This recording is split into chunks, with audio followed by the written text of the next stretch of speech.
I hope everyone is having a wonderful Tuesday. I know I am. I woke up super happy today because I'm alive and I get to do glass all day. And there's nothing else I'd rather do. And find Jesus in LA. Making sure all my sounds appear to be working. I know I like to start off most streams either on mute or with my headset not working or my music not working. But it looks like everything's working today. Melina, you're always here so promptly. Hi. What are you up to? Everything's perf, Melina says. Awesome. What are you doing today, Melina? Are you working? Are you studying? Are you still on your vacay between classes? Are you working on that commission of the moving castle? Come all this way. He wants Jesus in LA. Jesus in LA.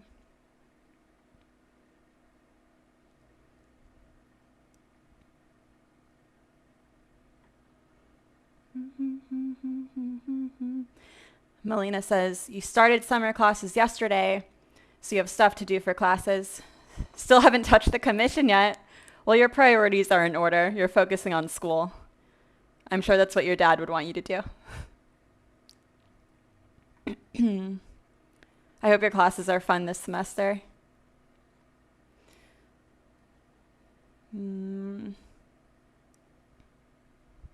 Hey, girl. Hey, CMB. You're also always here so promptly. Thank you for joining. I noticed another reason I was happy this morning is because I noticed that I'm up to 11 subscribers, which is like big deal for me. I'm super happy about that. So thank you to everyone who subscribed. I think we had a couple people maybe subscribe when I wasn't live also. So like if you're watching and I didn't get to thank you as you subscribed, please accept this thank you live right now. Thank you from the bottom of my heart for subscribing. Nothing makes me happier to know that people value my work and the information I share here. And, you know, maybe you like me enough to support just me doing what I love. So thank you so much. Melly says, oh my God, your tier 3 emote. I have to update to tier 3. Is that I think that's the one where he's angry. I think tier 1 subscribers get an emote where peanut butter is like giving the thumbs up. And tier 2 is just him smiling. And tier 3 is like he's angry, I think. Glad you like those, though. I will be adding more emotes eventually, but that was all peanut butter could handle for that moment. Before we get into stuff, I did want to also make an announcement for subscribers and everyone generally. I did flip my past broadcasts to be subscriber only. So now everyone can always see me live and participate here live, but the only people that can see the live stream after it's ended and play it later on their own time are subscribers.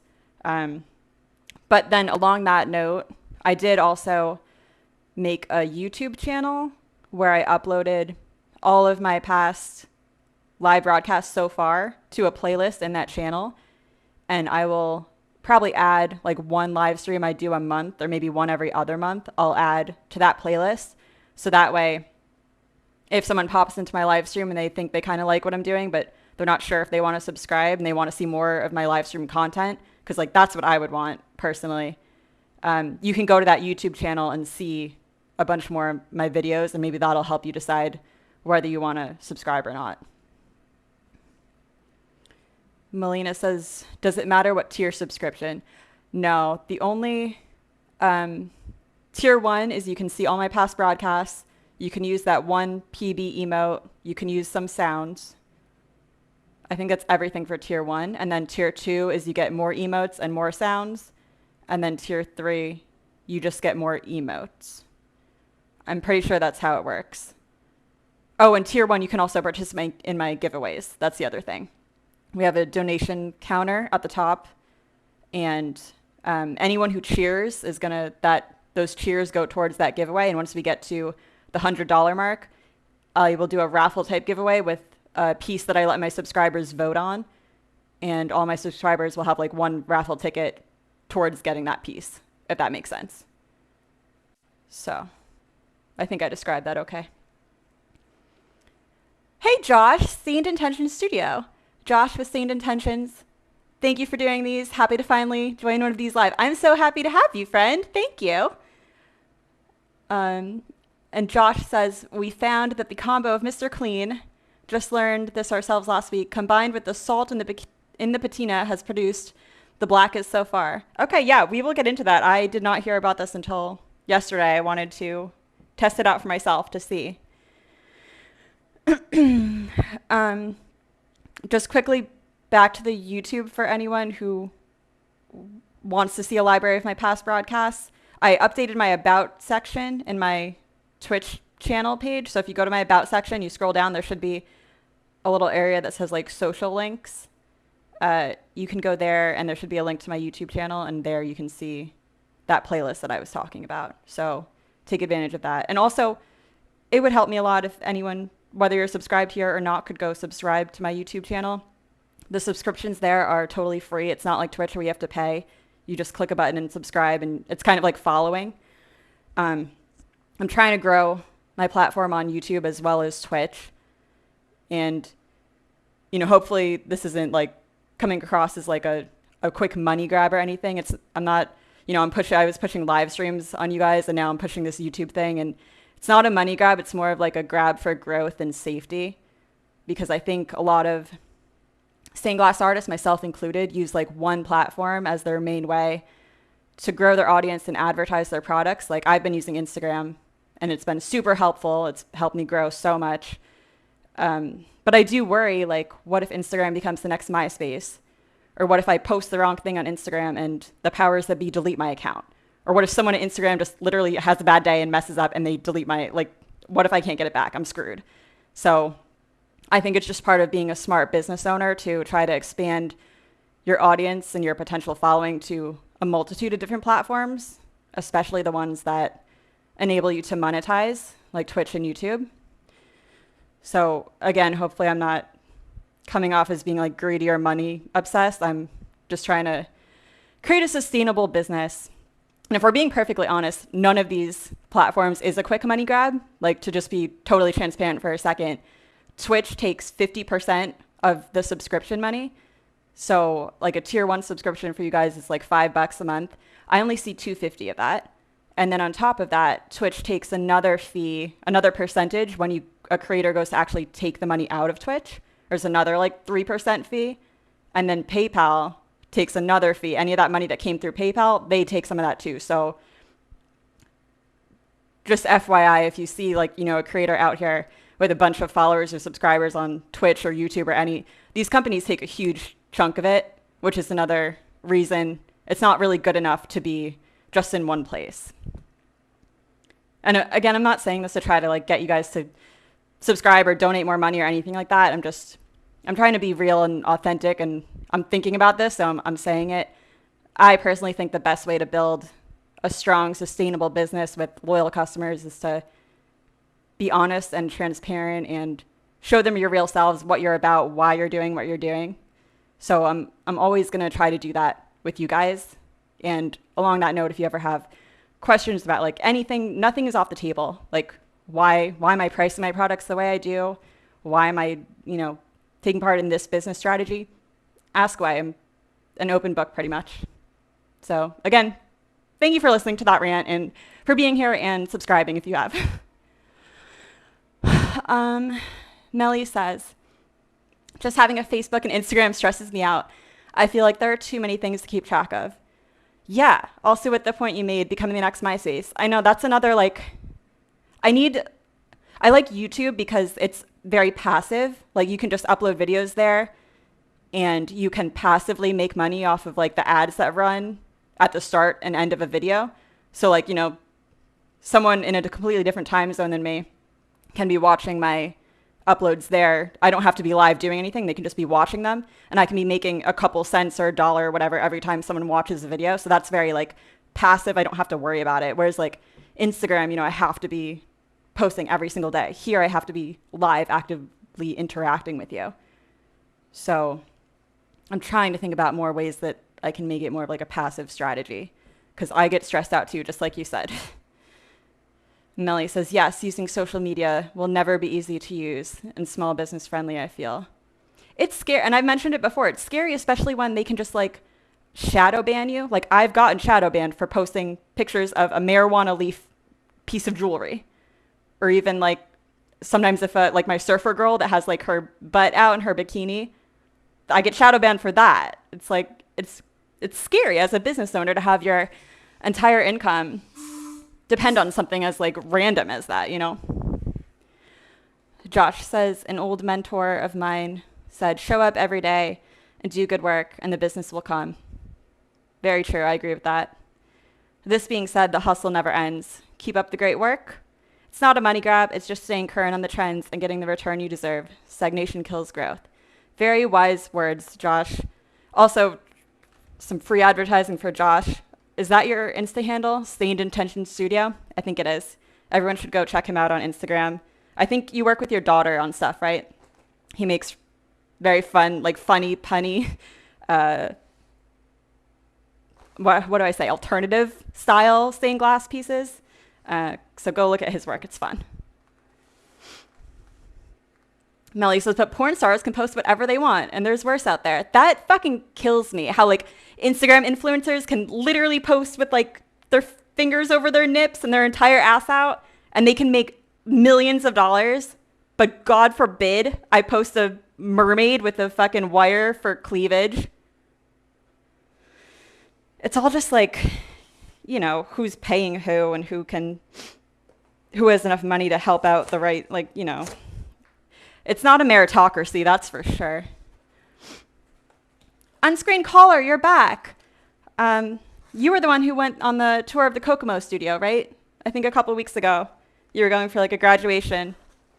I've been waiting for you to come back so I could ask you how that tour went. But my patina always looks great. Thank you. I appreciate that. Oh, I wanted to show you guys how my Homer piece came out because I think the patina on this one was really good.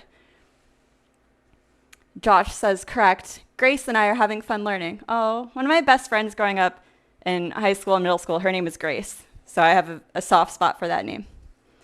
And yes, you agree that your work is alternative. Yeah, I think that's a good word for it. Artsome Glass, hello. Thank you for joining. I'm so happy to have you.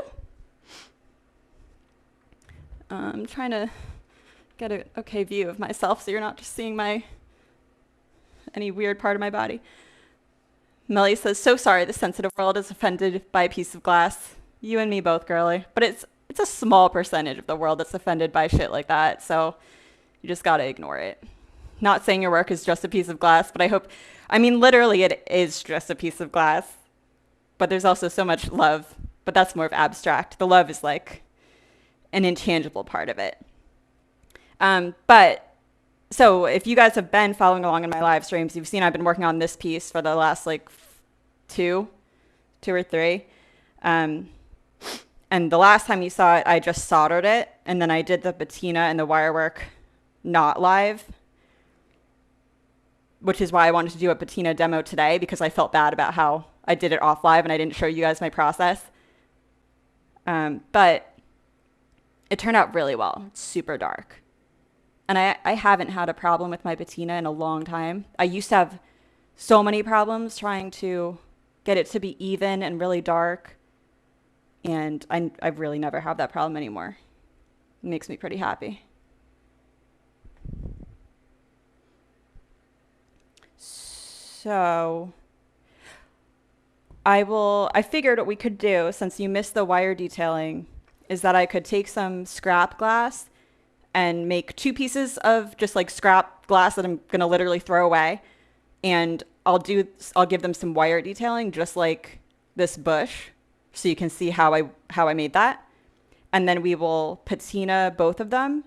Patinaing one, we'll use a magic eraser, and patinaing the other, we'll use still wool, and then we can compare and see which looks better. So Josh, if you hang around, you might want to walk me through the magic eraser process when we get there and tell me exactly what you do so I can copy that strategy and we can see.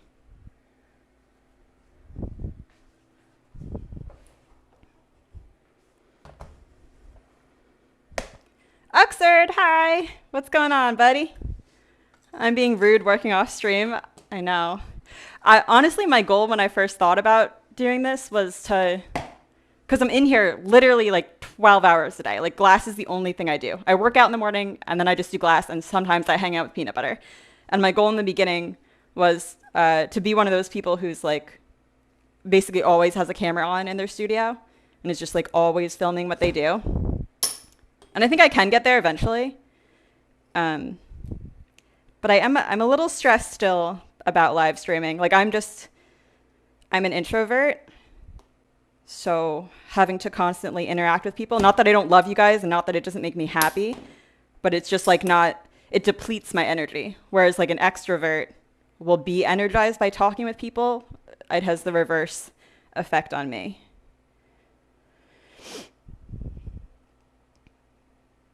I think what we'll do,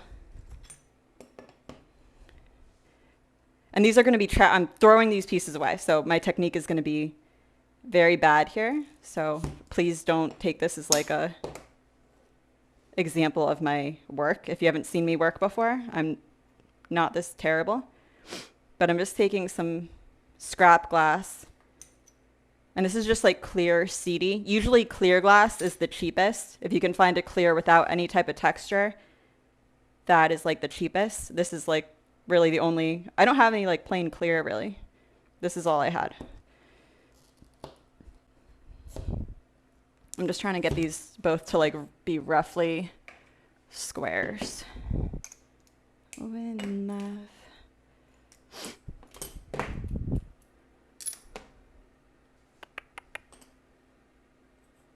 Peanut butter. I feel I missed a reference. Josh, you clearly didn't watch all my past live streams when you had a chance to view them, because I have fully explained who peanut butter is and what his purpose in this stream is. But Uxard's got me. Peanut butter is my husband, and he's also my moderator, and he's much better with technology than I am, so occasionally he'll be in the stream and he'll help me out when I run into technological problems. I don't have him today. He's working today, so if we encounter an error, it'll all go to hell. But I just call him peanut butter. Favorite song. So I think what I'm going to do is I'm just going to put a piece of lead. I want to see how this interacts with both lead came and solder. So I think I'm going to put a piece of lead in between each of these, and a piece of lead maybe on one side, and then copper foil the outers. Does that make sense? I think that'll work. So I'm just going to give them a quick grind so they don't cut me.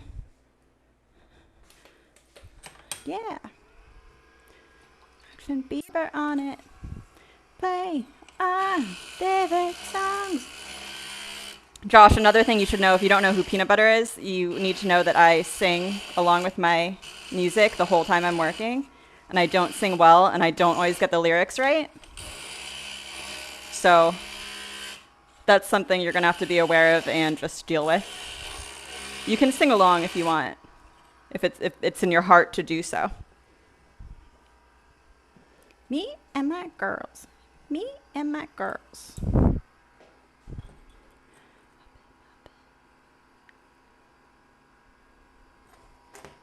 And my girls.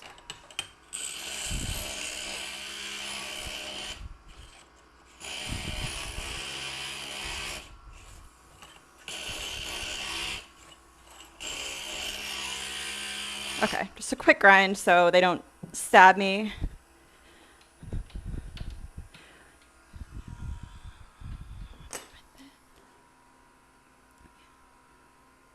Yeah. And sometimes I totally ignore the chat for too long and then I have to scroll back up. Melina says, husband, moderator, and maintenance man who is for rent. Yes, peanut butter is available for rent for anyone who wants to use his services. I can't guarantee he's going to do a good job at anything really, but you can pay for him. Josh says, haha, makes sense. I still have to catch up on your old video. Peanut butter is a great thing all around. He will appreciate that.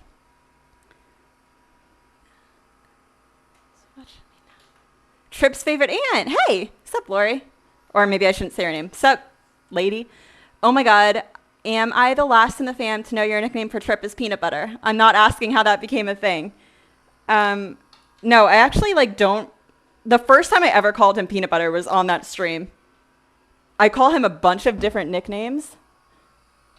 Normally it's like Sugar Lump or Ginger Snap, or I just make them up.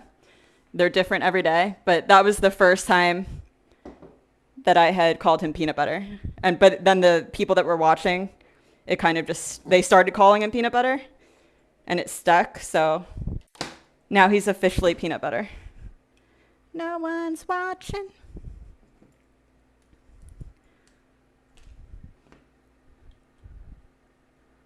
Josh says, so you work like I do. Cool. Do you also sing and dance around your studio? Are you an embarrassing dad for Grace?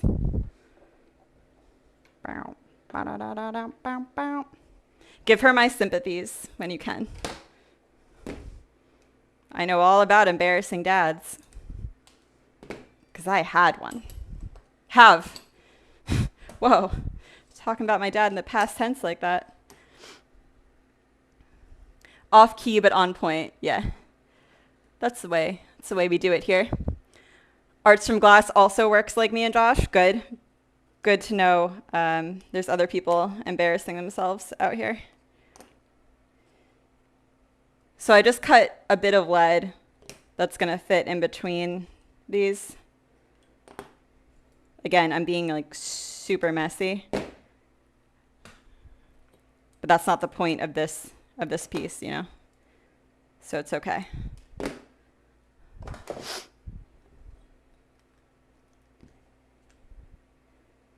Good enough, good enough. So now I'm gonna foil 3 sides of this. Bump, bump, bump. Sam B likes the music I play. Thank you, Sam B. I've said it before, it's a very like random collection of songs from like 2009 and some like very new like rap music. Just my style. Hopefully this is I can bring you guys closer in and farther away as I need to, but like I said, I'm kind of doing crappy work here, so I don't know that you need to be like up close to really tell what this is all about. Bum, bum, bum, bum, bum, bum, bum. Bum, bum, bum. Glass by Groves. Hey, Riley. About to cut one of my favorite pieces of bullseye today. Ooh, what's your favorite bullseye glass? Tell me.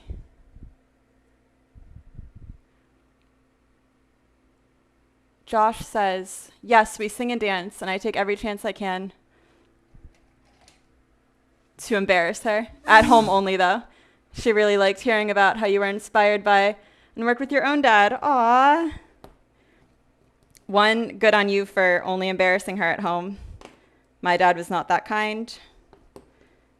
2, I'm glad that she liked hearing about that. It's a very special thing that you can share with your parent, being creative like that. I'm sure she inherited a lot of her creativity from you. I know I inherited a whole bunch from my dad. Probably too much sometimes. It's a shame we can't pick and choose the exact genes we inherit, you know? There are some I would have chosen not to, for sure.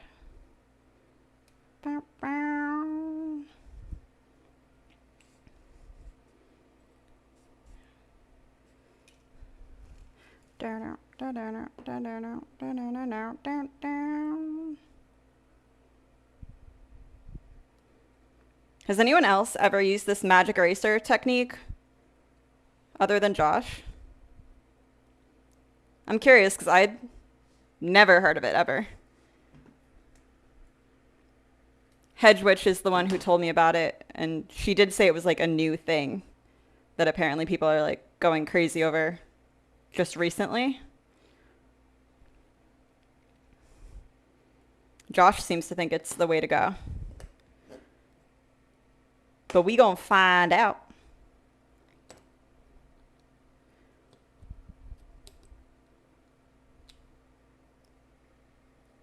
Look at that piece of shitty art. Great, great, great, great, great, great, great.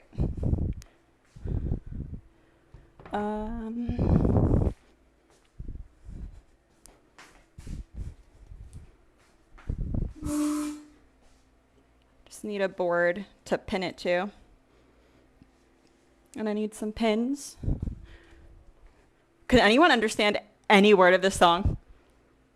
I'll pay someone like $100 if they can give me like 3 sentences this guy says. I love this song, but I never know what the hell he's saying. Sam B says, if I wasn't at work, I would sing and dance around too. You can't do that at work, Sam B? You're in the museum, right? Or no, you're interior design. Bring Punch and Pie and you, I get confused what you guys tell me sometimes, but you are either working in an interior design office, I think that's it, or you're working in like a museum office.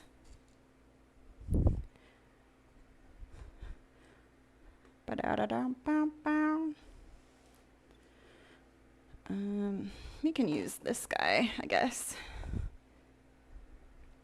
So you guys get what I'm doing? Like I'm just trying to, since this is an experiment, I want to see how it's going to impact a bunch of like everything I work with. And I work with a couple different kinds of lead and copper foil. So I'm trying to make sure to get a little bit of everything going in here.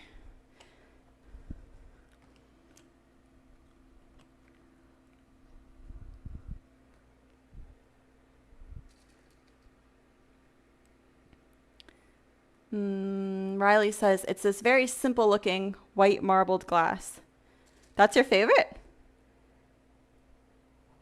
I would expect you to have something like brighter as the favorite. Not that there's anything wrong with a simple white marble.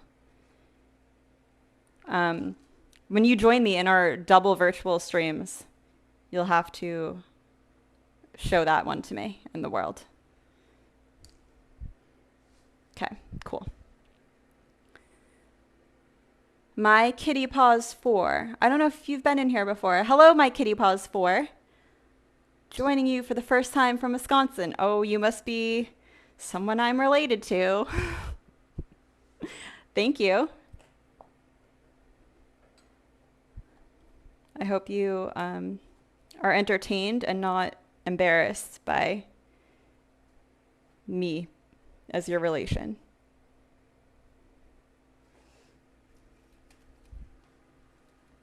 CMB says, I can't be embarrassing when we have clients in the showroom, but my desk is out in the open. Well, it could go either way, you know, depending on the client. Some could view bad dancing and singing as a benefit.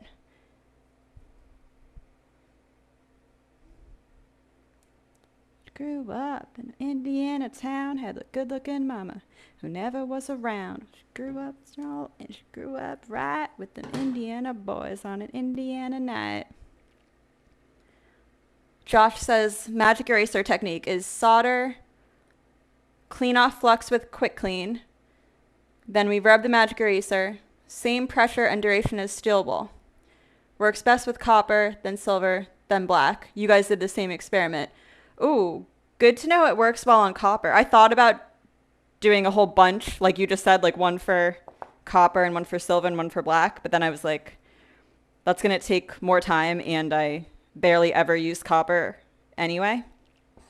But I specifically don't do a lot of copper because I can never get the patina to go on well.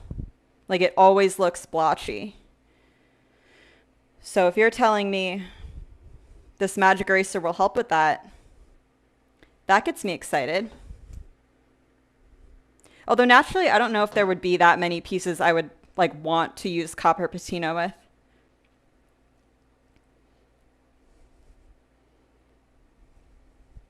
But it would be nice to like be able to. Told. Never grow old. Tired of this town. Riley says, one of my favorites. I don't know what was your favorite? I think I missed it.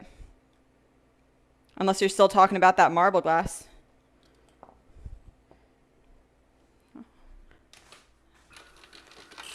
I'm just making this edge a little bit straighter. You should never grind after you've already foiled a piece. But again, this piece doesn't matter. I was just trying to make it straight enough for the lead to fit on. That'll work. Bring Punch and Pie, hello there with 3 peanut butter thumbs up emojis. Hello right back at ya. Peanut butter would be so happy if he was here with us. How are you doing, Punch and Pie? What are you up to today? Are you working? Probably, because you're a normal person with a normal job. Unlike me. Down from the hotel room. Nightfall will be coming soon. Oh my. Oh hell yes. That party dress.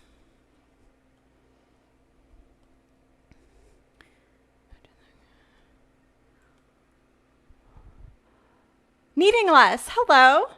I think it might be your first time in here too, but I talk with you a lot on IG, so thank you for joining. Right now, Needing Less, we are making 2 really crappy, just like little test pieces that I'm going to throw out, but we're going to conduct an experiment on them first. And that experiment is to clean one with a magic eraser and clean the other with seal wool, and then see which one the patina looks blacker and darker on, because apparently some glass artists like to use a magic eraser, and I had not heard of that until yesterday.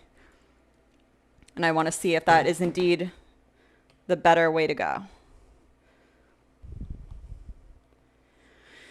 There we go. Josh says it made copper super shiny. We don't do copper either because it always looks moldy. Yeah, same. The 30-minute salt and patina trick seemed to really work well. For, let's say, a tablespoon of patina, black only, throw in a pinch of salt, stir, let sit for 30 minutes. Can't speak to the science, only the result. Wait, but you're saying black only patina. So do you put the salt in both the copper and the black? Or you're saying you only put salt in the black? Who came up with this, by the way? How come I've never read about this?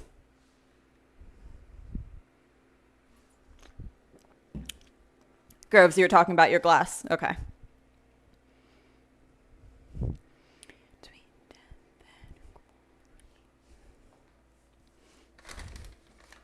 I want to show you guys how I would do wire detailing too.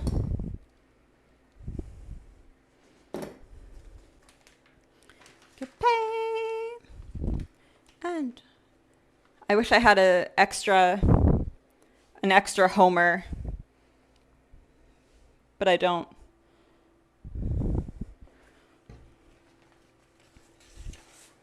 So we'll just use this. Forever. Samby says copper patina is a pain in the ass, so I will totally be trying to do that.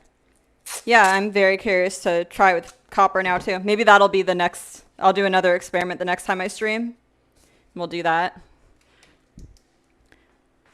So I'm just trying to show you guys for the wire detailing that I did on Homer. I have wire for the bush detail, right? And the way I would have done that is I would have my pattern taped down and say it would have a little bush detail like that in my pattern. I would copy that using wire. A way to make you pay and a way to make you toe the line.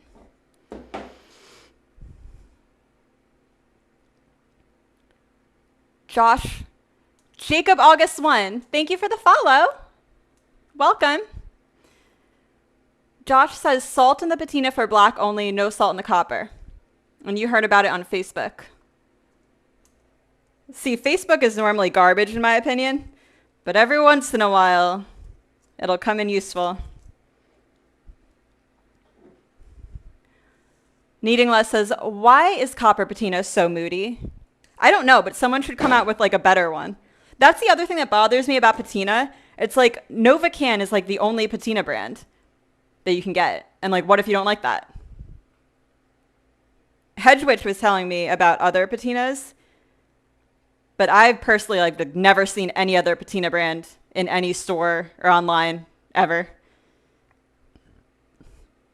Bring Punch and Pie says, doing great, LOL. Working behind my desk, but from home. Okay, good.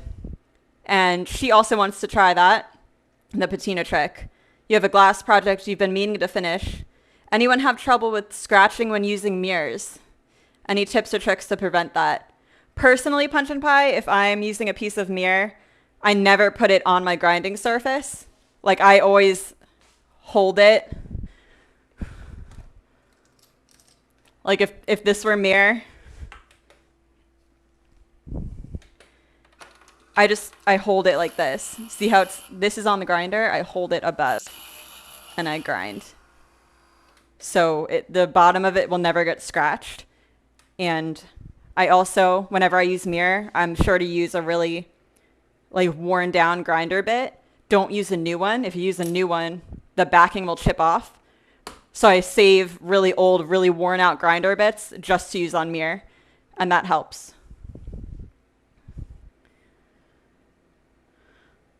Okay, let me just explain what I'm going to do with this wire and then I'll get back to chat. So this is like what I would have in my pattern. And I would just take a piece of wire. And a lot of people ask me what kind of wire I use. I just go on Amazon. I look for wire. Like I don't use anything special. It has to be copper wire. And it can either have a pre-tin, which means there's solder all over it already, or it can just be plain copper. Doesn't matter. But like I don't even know what brand this is. I don't care. I just find wire. So I would take a piece of wire and bend it to whatever shape I'm trying to match, just with my hands. If you're working with wire, it's really convenient to have a pair of flat nose pliers. These have one flat edge on the inside and a pair of round nose pliers. These are round all the way around. And you can use these to manipulate the wire in really cool ways. Like this is a technique I use when I'm doing my cacti. You know, you can give it like a really cool little wave. And there's a lot of tricks you can do like that. So I would recommend getting pliers if you're going to work with wire. But anyway, I would bend it to about what it needs to be for that first little bump. Something like that. All in love tonight. Bend out my second one. Clover, over and over. And again, if you're being careful and deliberate, you can bend your wire to pretty much any shape, make it match exactly. I'm doing a crappy job because this doesn't matter. Ever leave my rock and roll fantasy? Don't let's start. Pirate.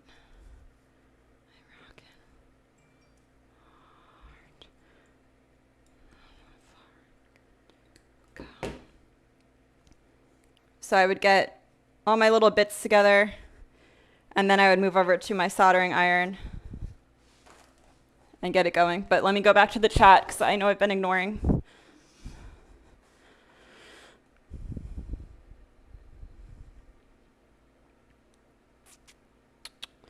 Josh says, how did you learn to do lead? We are taking online classes due to no nearby teachers. Like everything else with glass, I just taught myself. I just noticed some other people using it and I was like, that looks really clean. I want to start using that. And I bought a bunch of different kinds of lead, and I just started playing around with it, seeing what works and what doesn't. And after enough practice, I just got pretty good with it. I recommend, like what I did is I found, because there's so much lead out there, so many different types and sizes. So I bought like a 6-inch piece, or like the smallest piece I could get of like every one I could find, because I didn't know where to start. So I had like 50 different types of lead just in the smallest little chunks, and I just like played around with them and observed them. And then based on that, I found the sizes and the types that worked best for me. So I would just, without spending a ton of money, just get a bunch and play around with them. That's another thing that like kind of bothers me sometimes when people ask about like, what wire do you use? What lead do you use? Like I tell people usually, normally I don't withhold information, but at the same time in my head, I'm like, I figured this out for myself. Like I did research online. I spent a lot of money buying a bunch of different types of these products. And then I spent a lot of hours fucking around to see what worked. So like, I am a little bothered when people are like directly ask me for what I use. And I'm torn because I do love to help people and I want to advance the art. But like at the same time, I'm like, I put a lot of work into this shit. And I'm not saying you're doing this, Josh. I'm not like targeting this at you. I'm just ranting because it was tangential to what you said. But also subscribe to my channel and let me teach you how to use lead. You're not going to find a better teacher than me. You're definitely not going to find one that sings as poorly as I do or who is as entertaining. So. Jacob August says, hi from Sydney. Looking after my nephew. So on gay uncle duty. LOL. That's fun. That's a good role model for him to start off life with. Hi, Jacob from Australia. I hope you are doing lots of gay uncle exciting things with him. Showing him the best parts of life. I love Australia. I've never been, but I love your accents. I love the fun words you guys have for things. And I really, really, really want to go one day. I will visit one day. Sorry, I skipped a lot of chat, so I'm trying to catch up. Josh says, I agree about Facebook.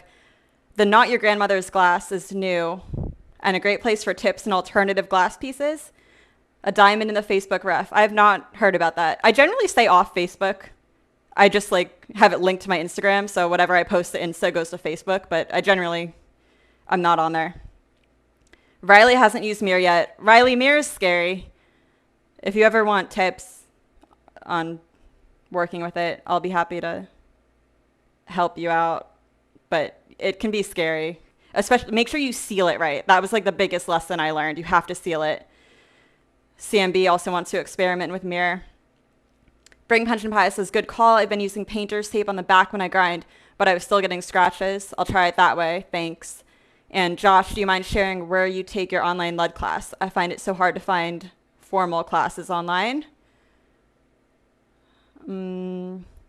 Josh says, gray roll coat for mirror glass. Paint over the back to prevent chipping when grinding. It's another thing I have not heard of. We'll have to Google.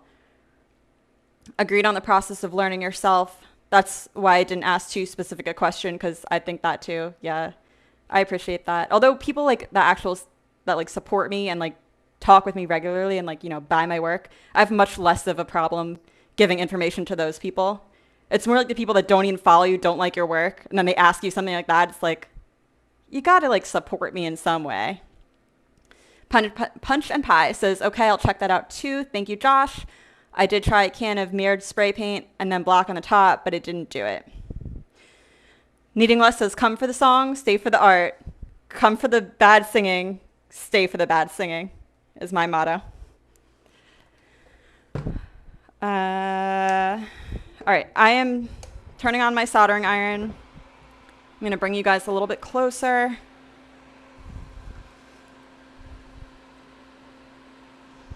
My heart is full of you. Josh says, we take the classes through everythingstainedglass.com.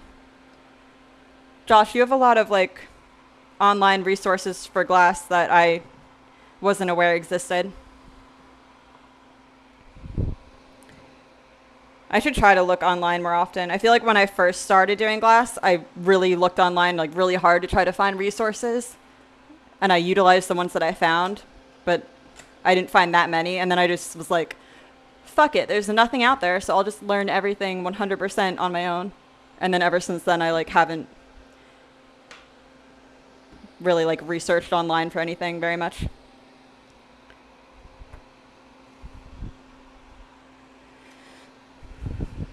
All right, so in this case, when I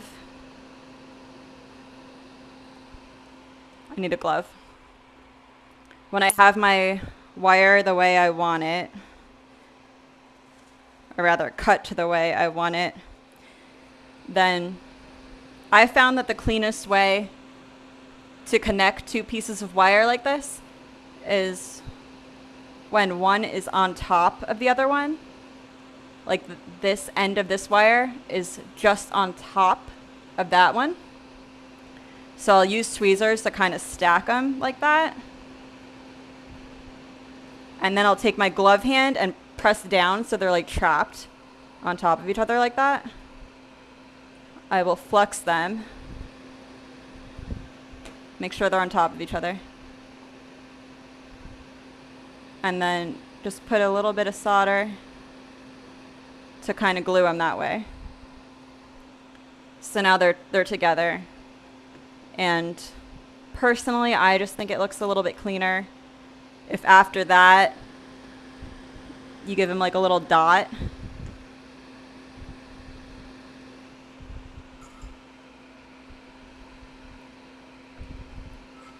So I'll just add like a glob of solder on the end.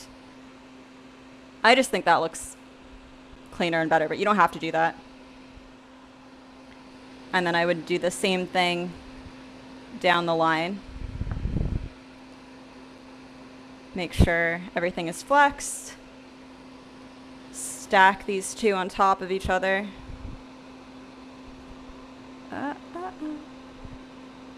Hold them down with my Michael Jackson glove.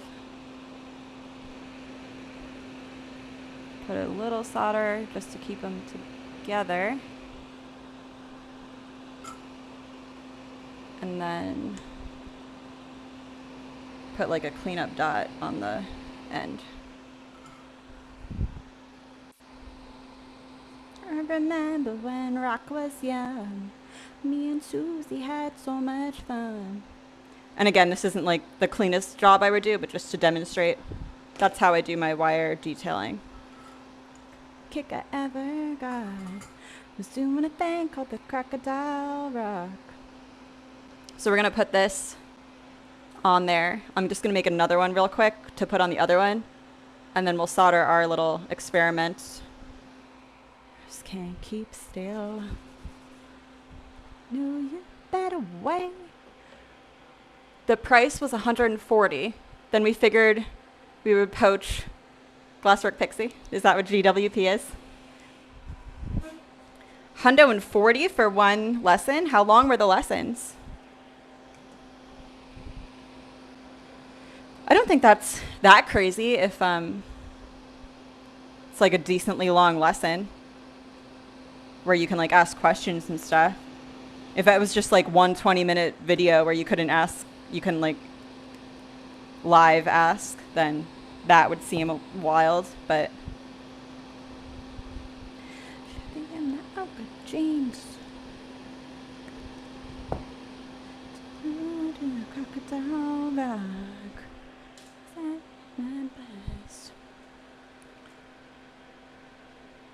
For the rest, Josh says, we just switched our soldering iron tip from the standard wider one to, I like this acronym you have for me, GWP's more pointy tip, and it has made such a huge difference. Oh, really? That makes me happy. But I also can't really take credit because I mentioned on one of my other streams, the only reason I use that tip is because it's what came with my iron. So, you know what? I'm going to take credit for that. They put that tip on there because of me. I communicated with the Weller soldering iron company, and I I said, I advise you do this. And then they did. I'm kind of a big deal in the glass world. There's a thing called the Crocodile Rock. Josh says, the 140 is a full online class that walks you through all aspects, mostly slideshow and video, self-paced. And by poachy, we mean your knowledge. Thank God, because I was considering reporting you after you said that. This man and his daughter are after my life. They said they were going to physically poach me, and I'm scared. Do you feel like 140 was worth it? Seems like it was, if you're saying it was like pretty comprehensive. I just don't know about like the whole self-teaching or not being able to like live ask questions. I feel like that's a very important part of any learning process. It's like nowadays, since all the kids are staying from home from school, or like colleges are doing like video lectures instead of like live lectures where the professor will like record a Zoom class, or like just record a class and then like play it over Zoom, and like that's your education. And it's like, whoa, whoa, whoa. If you can't ask questions live and have the person show you, I don't know how valuable that is. Too good to diss this.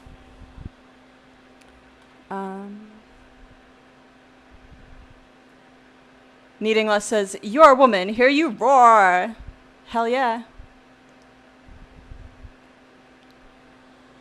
Oh, not my work. You wouldn't poach my work because you've seen my wrath. Oh yeah, I don't mess around with that shit. I'll get lawyers on your ass in a second. Katie T, thank you for following.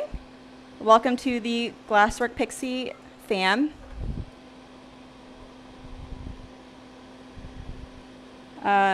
If you're just joining, I am making some shitty little glass pieces for us to do a little experiment on.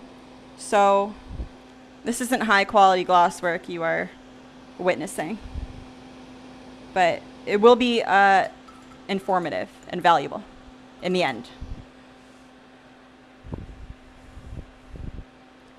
140 was a steal for that, you think? Okay, good. But like you said, the rest is trial by fire, and we will eventually find a class, even if it means a road trip for a weekend. That's a good way to look at it. It could just be like a fun little vacay, if you do find one.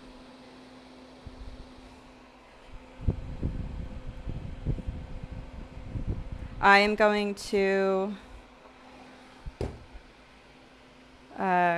quickly spray that wire down with Quick Clean because we put flux all over it. And I found that this wire, like I said, it comes pre-tinned,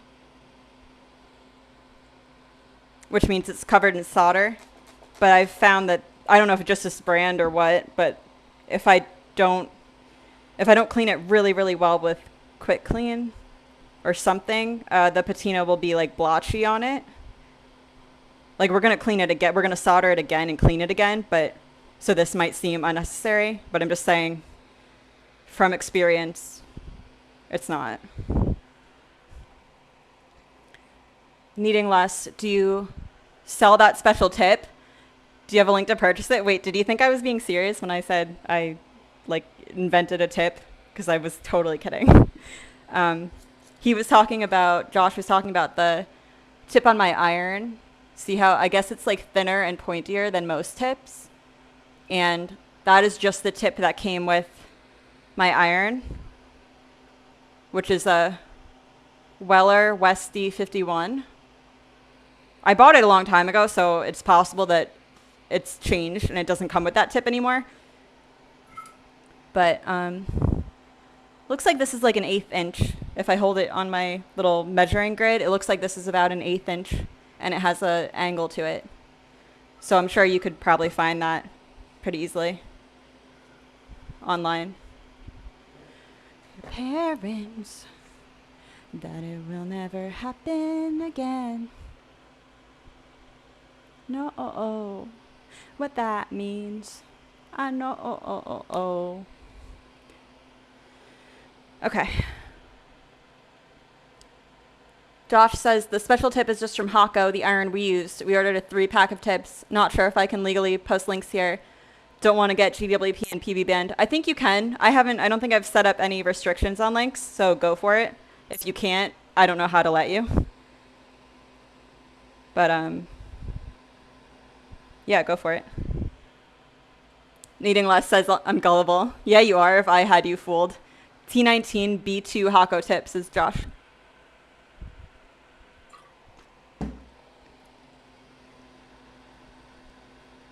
Guns for hands, yeah. Second at a time.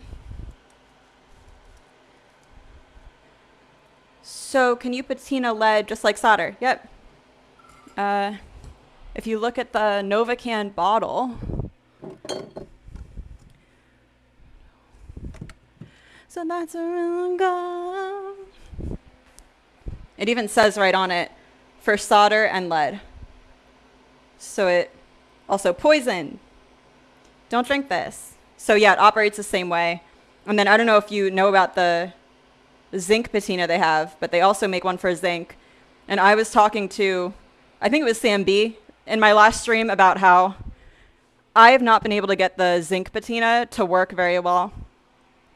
Like it'll go on to my zinc, but it fades. I'll notice after like a couple months or a year, if I look back at that patina zinc, it's all faded and blotchy and nasty. So I don't recommend using their patina for zinc unless you have some strategy that I don't know about. Maybe the salt trick would work. But okay, so I am just gonna, oh, I just inhaled so many fumes because I did not have my absorber there. I'm just gonna tack all this together.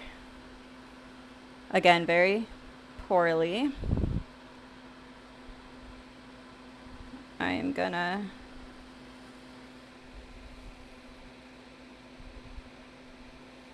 simply suggest my chest to a fist.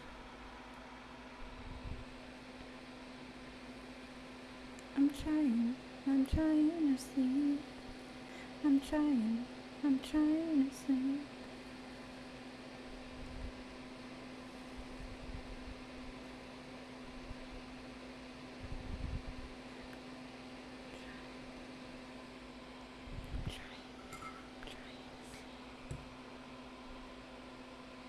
When you all have guns for hands, yeah. I'm trying to sleep. I'm trying to sleep. But I can't when you all have guns for hands, yeah. This time we will solder all the way around.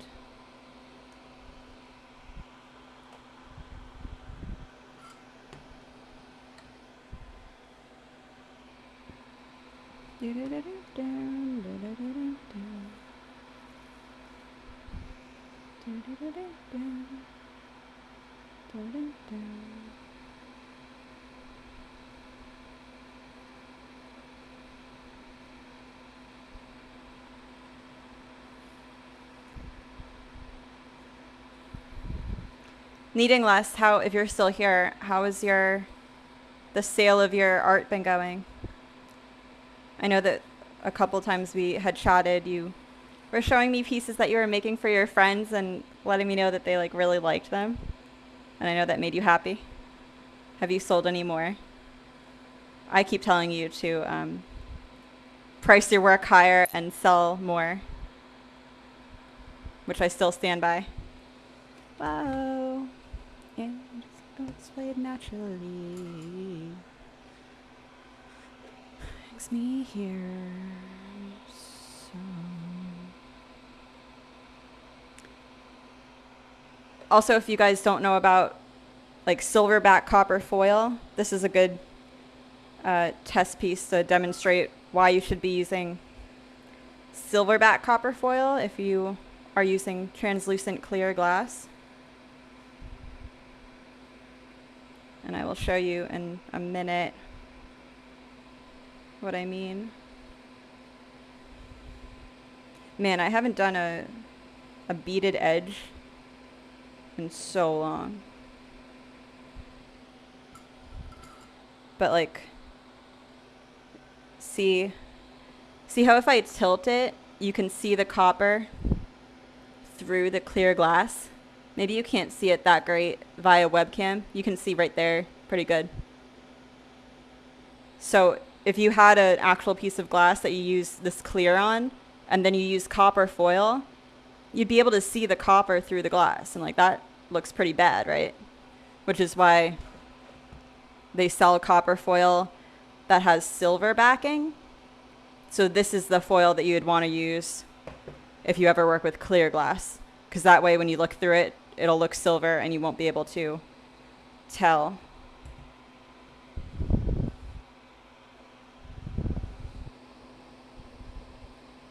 I feel like that's a pretty basic thing to know. I feel like I've discovered that pretty quickly in my glass career, pretty early on.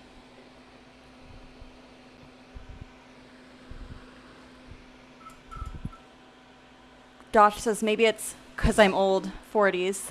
That is old. I'm 30 and I feel old, so yeah, I'm going to say 40s, hella old, to make myself feel better. But it feels weird to watch someone without being seen in return. Is that something you are cool with?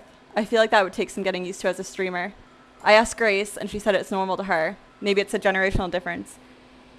You don't have to say, but how old is Grace? I'm wondering. Is she like middle school or high school or like college? I don't know. I do think it's weird, but I just think the whole streaming thing in general is weird. I don't know that I'm that weirded out by not being able to see people. If anything, I probably personally like it more because it feels, I'm very nervous to be on here at all doing anything in front of anyone. But I feel like if I actually had an audience of real people staring at me, it would feel more like I was on stage, and that would be scarier.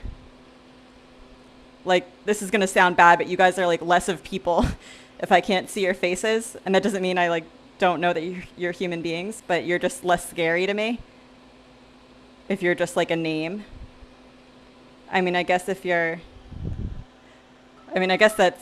if you think about my safety, that's a little bit more scary. Because like you could be any scary weirdos watching me. But I work out. And I'm surrounded by really sharp glass. And I normally have PB in here to protect me. So if you are a weirdo and you're thinking about coming over, fucking bring it. But no, Josh, I bet the younger you are, definitely the more normal it seems, I'm sure. Like all the kids these days are on TikTok, right? Aren't they all live streaming on TikTok? I don't know.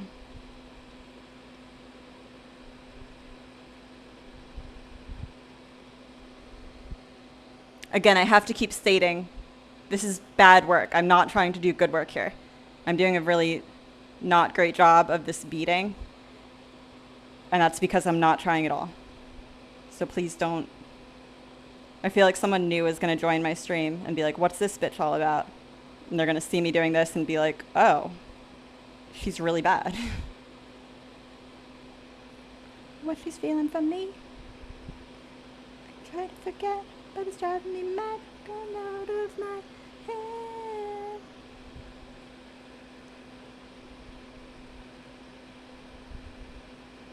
But this is a normal strategy glassworkers use to finish the edges of their pieces. It's called solder beading, I guess. And ideally you want to build up a really smooth, thick line. And you can see mine is not smooth.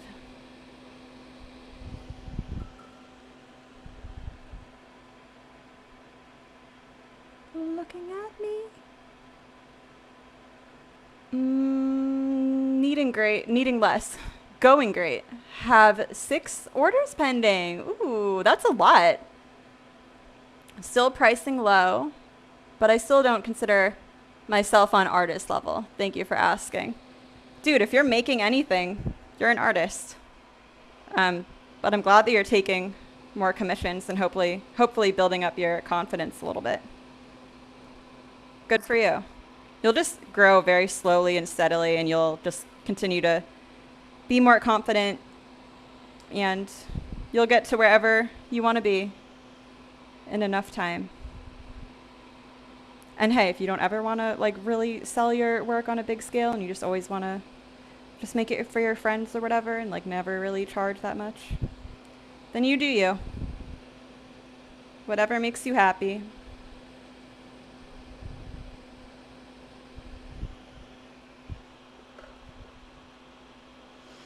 Josh says 11, still a kiddo. Oh yeah, that's super young.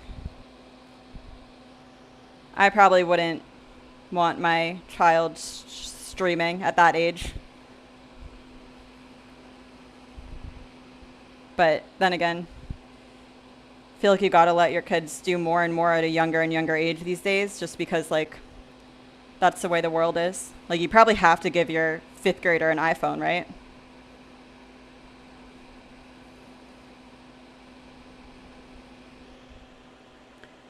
It's a big leap to do what you do. Your answer makes sense. Thank you for the honesty.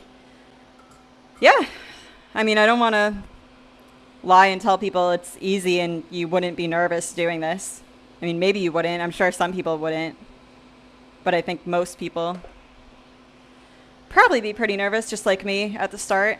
But I can say it definitely gets easier and more comfortable. And especially now that I have a lot of you awesome folks subscribe to my channel and like following, that has certainly given me confidence to be more comfortable and not worry so much, because clearly you guys kind of like what I'm doing, so I don't have to be so worried about it. But also, life is just too short to like care what other people think, you know? An asteroid could hit us tomorrow. In 5 seconds, an asteroid could hit the Earth and we would all be gone. I could get hit by a bus. Right now, a bus could crash through my window and hit me. So, you know,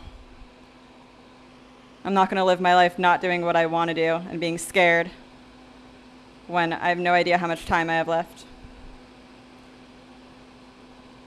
And also, like, if you think about all the negative feedback you've ever gotten, like the mean things anyone's ever said to you, how much of it fucking mattered?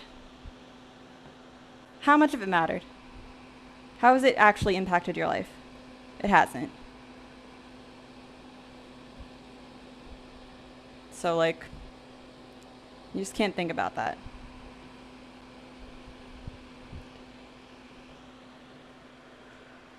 Oh, I keep ignoring. Grand. Hi, Grand. Yo, back. Clear glass window panes with silverback copper foil. We are faceless names. That was a haiku. I was confused for a second, but I was like, no, I see what they're doing here. Is it 7 minutes to the hour? I think you might be a little late, Grant, or I'm late. I think your haiku timing was a little off, but it was beautiful. I hope you're going to publish these one day. Of course, you will owe me some percentage of the profits, because I do feel as if I am your muse and I deserve to be paid for that muse work.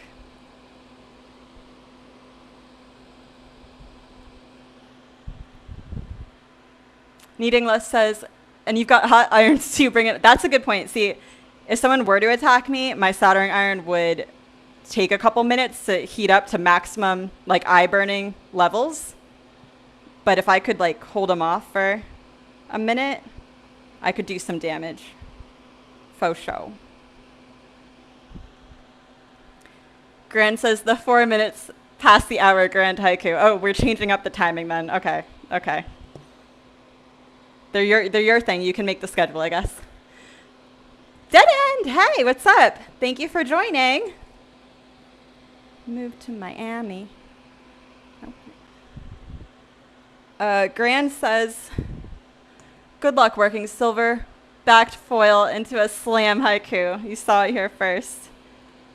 I've never seen anyone else do it. I don't expect to ever see anyone else do it. Grand, are you just coming in here to steal my followers to bring them over to your haiku stream? I'm kind of suspecting. That's your game. If so, it's not going to work. The people are here for my bad singing and my glass, not your haikus. Josh says, yes, they have some heavily monitored phones and stream. Like you said, you kind of almost have to let them so they stay connected with friends. Yeah, like I imagine, if back when I was a high schooler, if you didn't have Uggs, you were a loser. Like you would be ostracized. So I can't imagine what it would be like today if you don't have TikTok and Twitter and IG. I'm sure you would be considered a social outcast. Okay, now I'm gonna take these little wire bits and I'm just gonna solder them on. Right there looks good. Again, just a shitty little test piece. This is not gonna look good and it doesn't have to.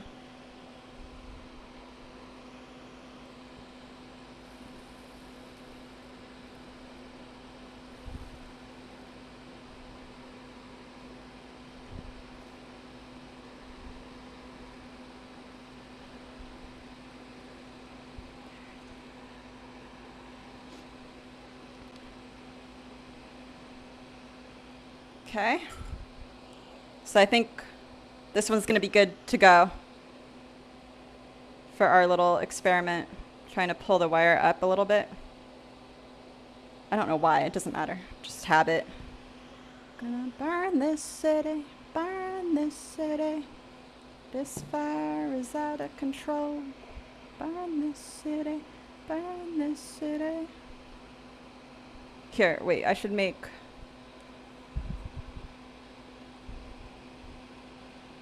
Yeah, I wanted to make the wire face a different direction so we could tell them apart.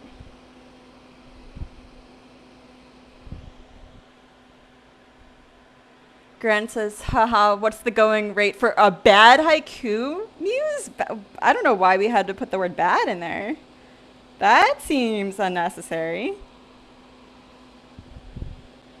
Oh, you meant your haikus were bad, not that I'm bad as a muse. Oh, no, okay, that's fine, yes. I agree. I'd say $100 an hour though, roughly. A muse for bad haikus. The time is in constant flex. Well, I didn't think about that before, but I can't stop thinking about it. About stealing my followers for your haiku stream. Forget I said it. Just forget it. Control, we're gonna burn this city. All right, folks, it's the moment you've all been waiting for. We're finally about to get to the experiment. Hopefully you learned a thing or two during the setup. I guess we can use these. Hey Josh, do I need my smoke absorber going while I'm patinaing? That's a question nobody's ever been able to answer for me. Is it dangerous to breathe in patina fumes? Or no? I'm not going to have it right up by my face, so...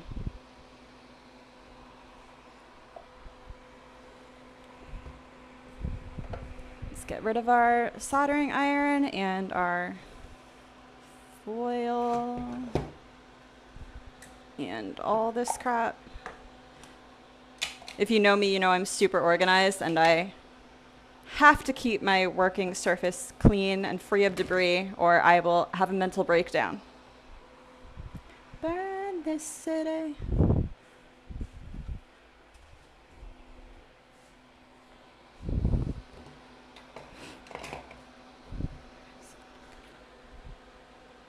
Josh says, I've been told IG is now for old folks by my kids, so it speaks to your point earlier about having to constantly adapt and innovate to the latest new technology platforms. No! It's becoming MySpace like I feared. Shit. Luckily, I think my target demographic is like, I don't know, between 25 and 35, so hopefully that means I still have some time left on the good old IG platform before nobody buys my shit off of it anymore. So what is it now? TikTok, probably? Fucking TikTok. I only use it while soldering. Gloves for patina for sure. Okay, I'm gonna turn it off, and we'll see if I exhibit signs of mental breakdown or organ failure after this. Josh, I will be suing you because you told me I could turn off my smoke absorber. So get your lawyer on deck just in case. I'm just kidding. The disposable kind, because if you smell your hands after you use it, the chemicals can't be good for you.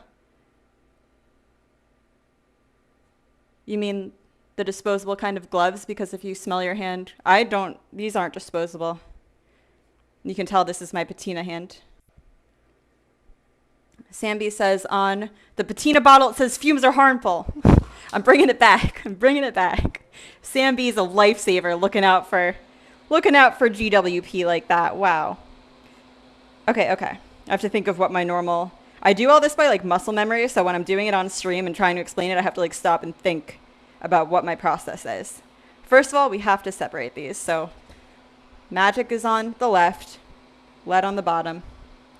Let me even write this down.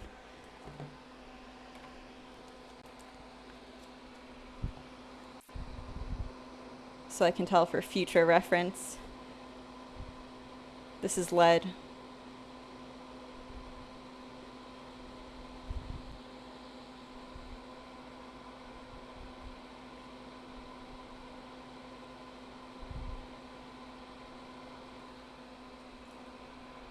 There, that way.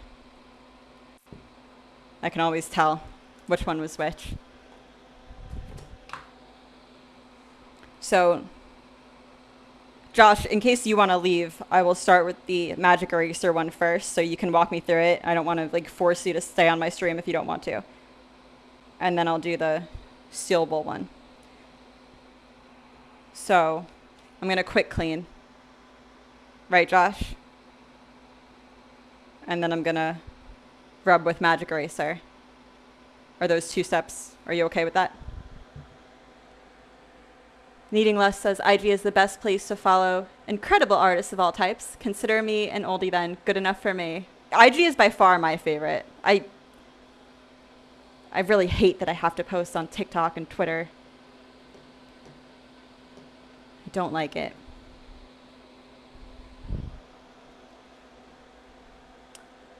Josh says any gloves are cool. Vet appointment in an hour, but I'm here now.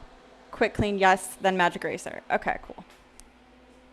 I always use a toothbrush when I quick clean. And when I patina. Okay, gonna give it a good spray. Gonna scrub it really good. As I say, I will always love you. I'm kind of suspecting this magic eraser might not work so well on the lead. Because, like, if you don't steel wool the lead and, like, rub the first layer off really well, I've noticed patina doesn't... It looks blotchy on it. And I don't believe that the magic eraser has enough power to scratch off that first layer of, like, impurity. And since I tend to use lead a lot more than other artists, I would think maybe no one has realized that yet. It's just my theory.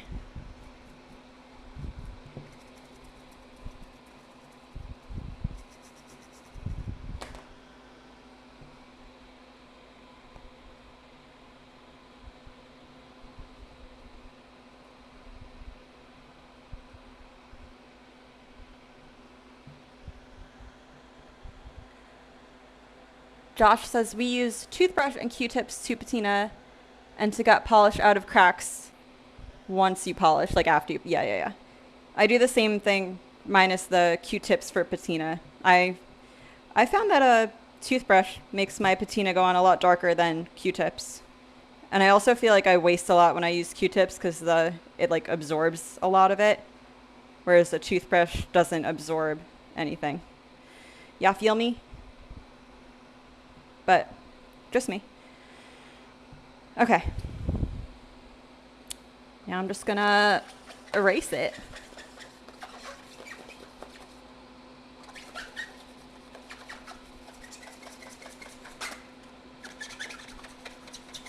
That is making the lead really shiny, actually. Like, way more shiny than I expected.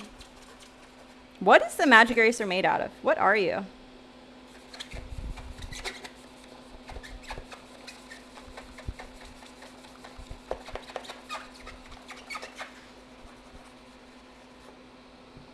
And for anyone in here looking for patina tips, whatever step we're doing right now, whether it's magic eraser or steel wooling, is super, super, super important.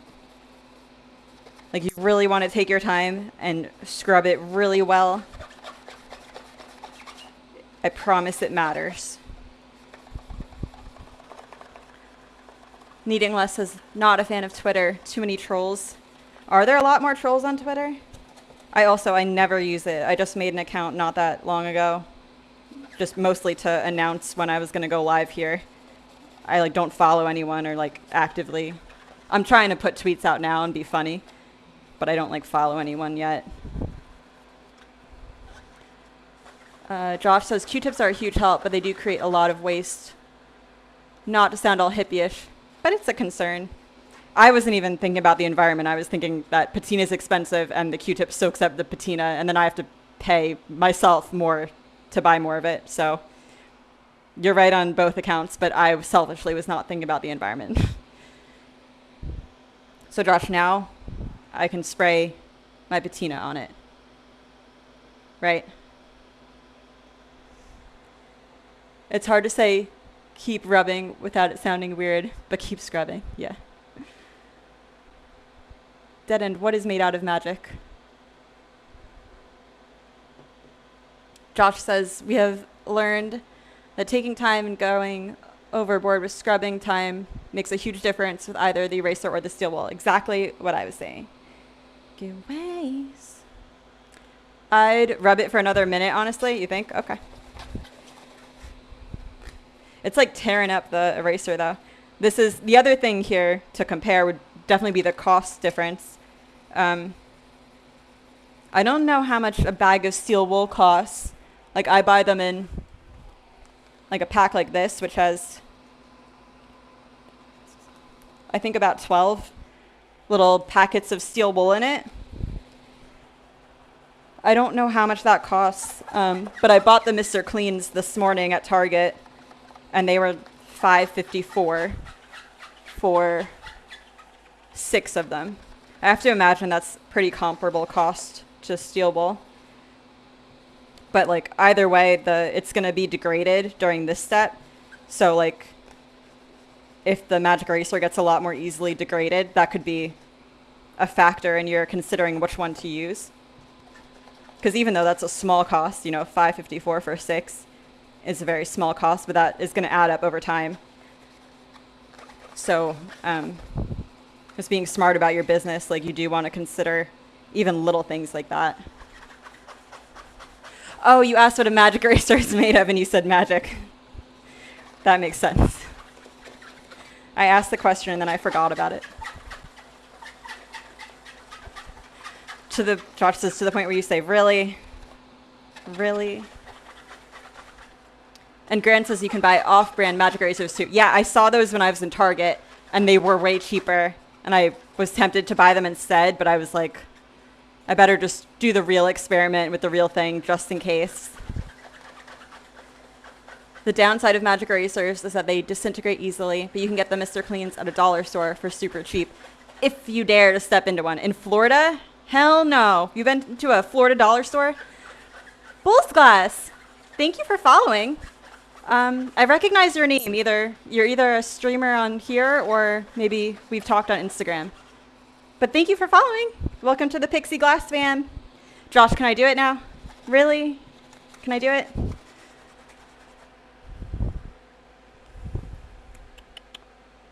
Amazon sells melamine sponges on Amazon. 100 for 10. Melamine, is it? Oh. And Dead End suggests cutting them in half, which is another great point. Yeah, because, like, that did some damage. But again, I had wire work, which, like, definitely expedited things. If you don't have wire work, I don't think it would be quite so torn up. Josh, I'm going to do it. Yeah, the wire doesn't help. All right, moment of truth.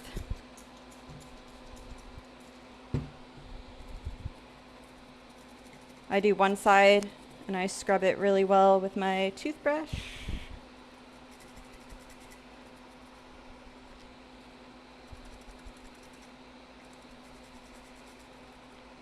And then I do the same on the other side, and it usually gets the edges in that process, but if not, I will apply more to the edges too.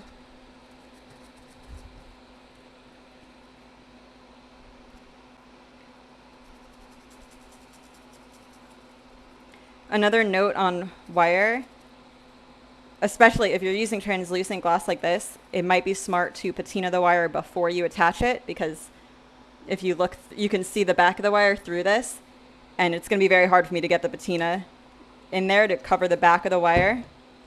So if this was a commission piece or something I cared about, I probably would have done that before I attached it. I mean, that's from the back. Like, not everyone cares what their work looks like from the back. I do. Where'd you go? Looks pretty good. Whoa, whoa, whoa. Whoa, whoa, whoa. We got some chatter going on that I missed.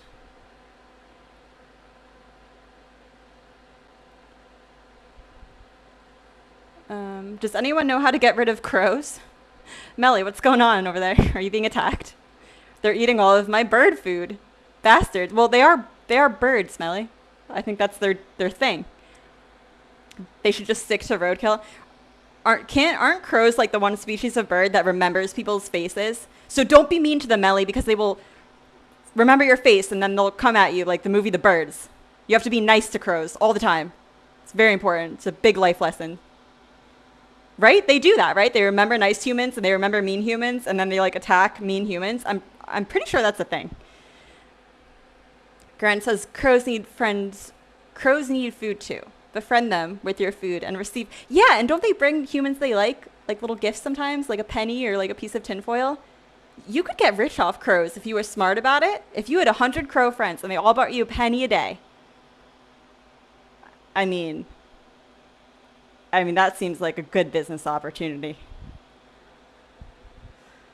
Josh says, when we patina, I scrub it in, give it a minute, then recoat. Sometimes after rinsing, I'll do a third coat. I never add more patina on. The way that I originally researched it was that once you apply it, it absorbs everything it's going to, and applying more isn't going to ever do anything unless you steel wool off some, like a layer, and then you add more. Not saying your way is wrong at all. I'm just saying that's what I've always done.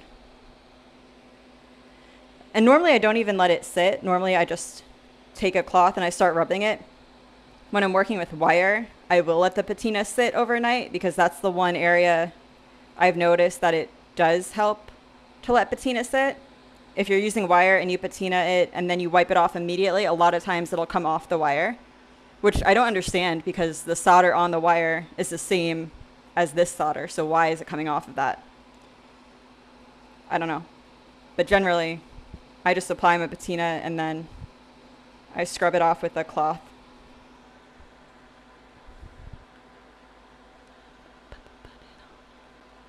Kneading Less says, good tip about the patina on wire. It took me a while to figure out what was going on with that. Hopefully it helps. Grant says, yeah, they'll ruin your life and tell their friends too. Yeah. You're losing money by not, it's basically like Bitcoin.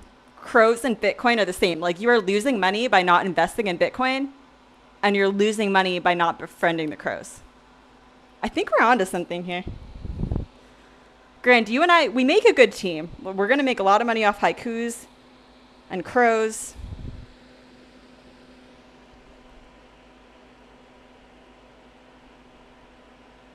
I don't know that I love how it's looking. I feel like it is a little lighter. We're gonna do what Josh said, and we're gonna put more on.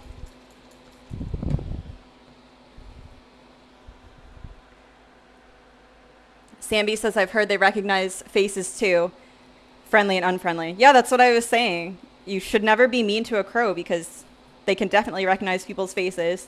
And like Grant said, they will tell the rest of their little crow friends about you. And then they'll come attack you in a big flock like in that Albert Hitchcock movie. But if they like you, then they'll all bring you a penny. Melly says all the other birds are gone because of them, though. I'm sorry, Melly, but you really have to invest in them.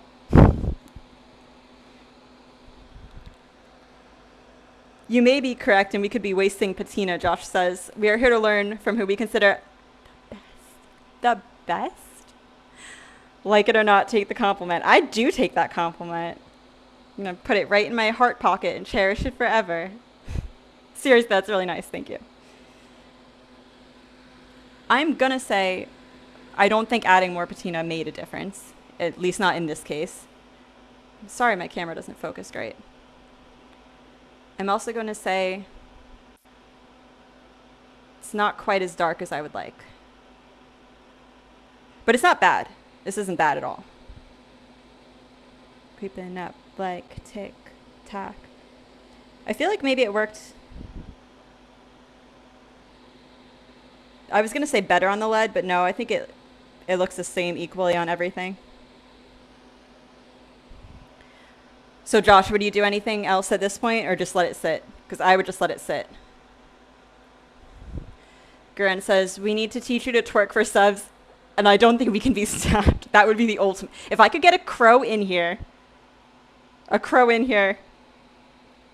and I could twerk, and you could do the haikus every 7 minutes to the hour, also 4 minutes after the hour, Toby wouldn't have any followers left. We'd have them all.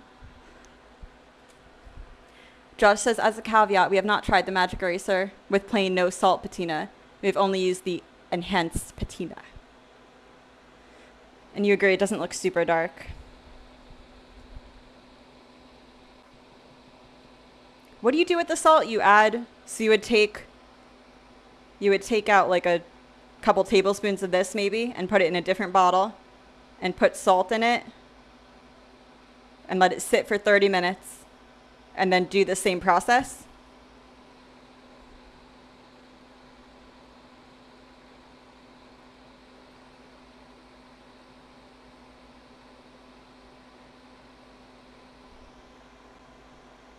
Two tablespoons patina, 1 pinch salt, stir, then let sit.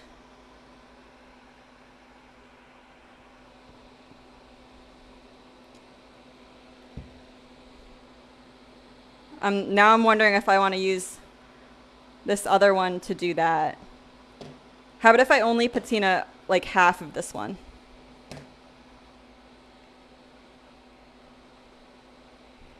Let me go.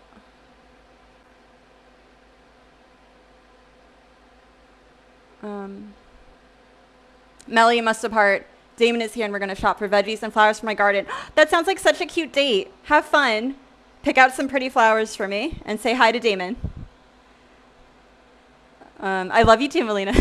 Bye, girly. Toby who, am I right? Yeah. I don't even know who you're referencing. You guys want to see this? Okay. Yeah, I'm thinking let me go grab a little cup and a measuring spoon and we will make that salty patina. And then I think I will steel wool part of this.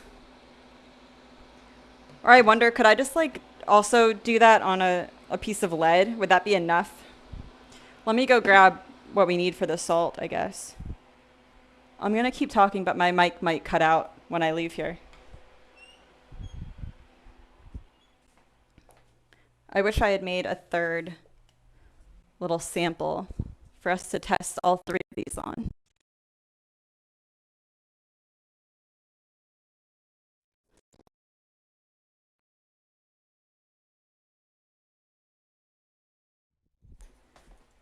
Okay, hopefully you can hear me again. It's a tune for you. Alright. I have salt. I have a cup. I have patina. I have measuring instruments.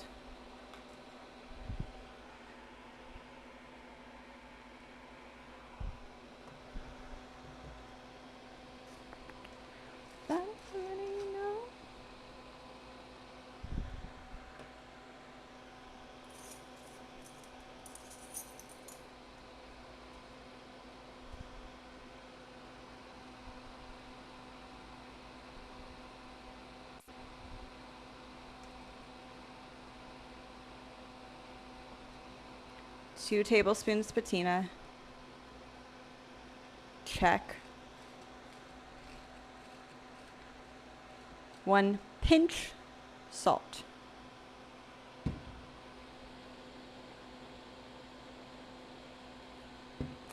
I think that was a pinch.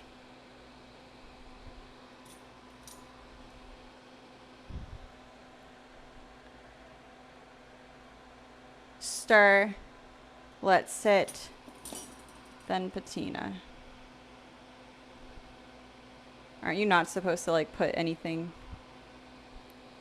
in there? Like I shouldn't put something in there and stir it because that will contaminate it. Can I put something in there? I don't think I can.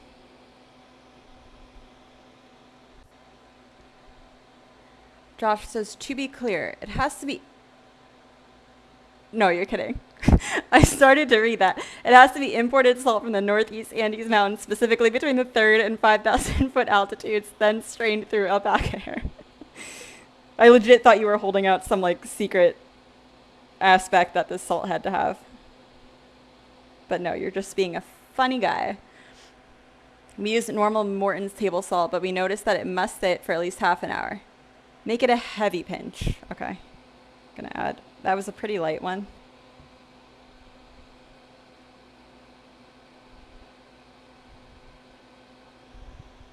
There you go. Okay, so it is 1:38 right now.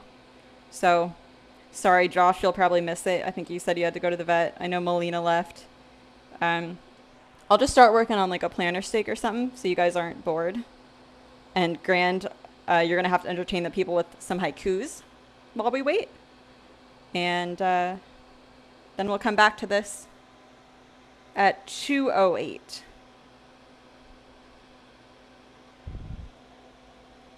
But since I am curious, I'm gonna do half of this with steel wool.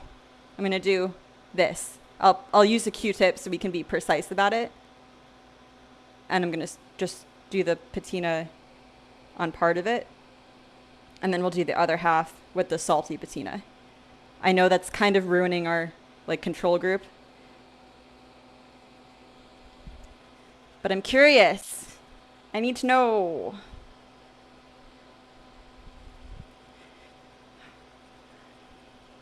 Like 7 inches from the midday sun, you whisper in the words.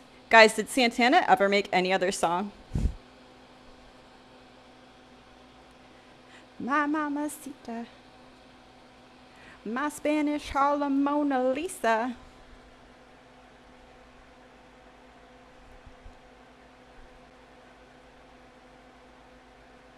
Needing less, are you talking to your sister? Is your sister in here? You said at SIS. Josh says we stir it with the other end of a toothbrush or our finger. Aren't you like not supposed to contaminate the patina? Doesn't that like kind of ruin it? I'm scared to do that. I feel like my whirlpool method of stirring is pretty fire. It's like a tornado up in there.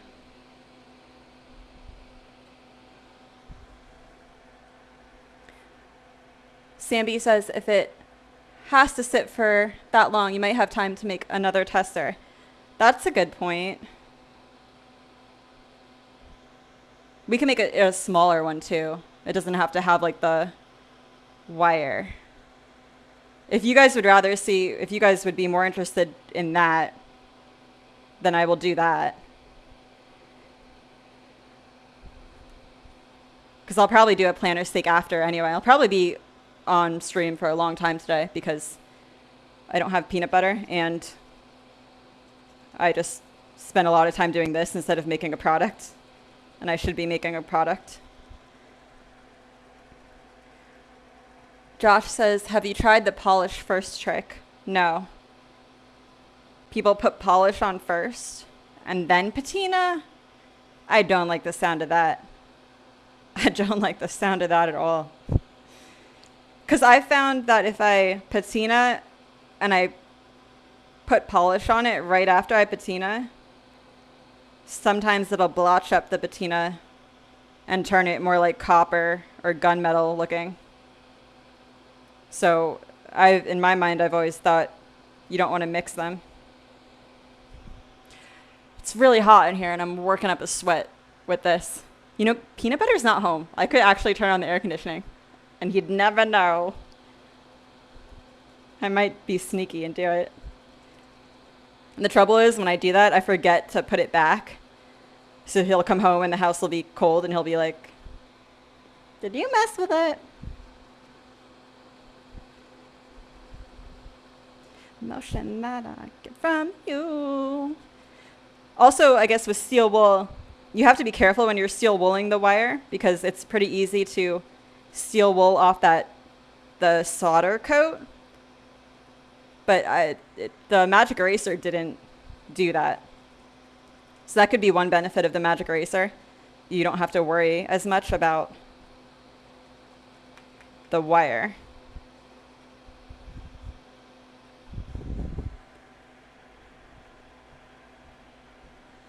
Just don't forget about it.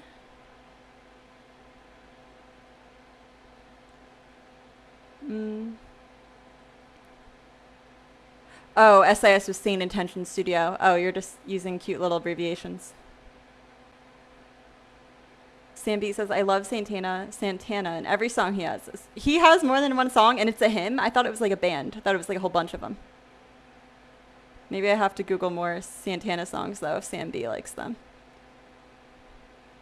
Dead End says, Black Magic Woman and Oyo Como Va? Santana does those too? I had no idea. He/them is an okay band then. Stained Intention says, we tried the polish first trick, meaning that you steel wool or erase your solder line. Then you apply polish and buff it. Then you patina. Sounds insane and immoral.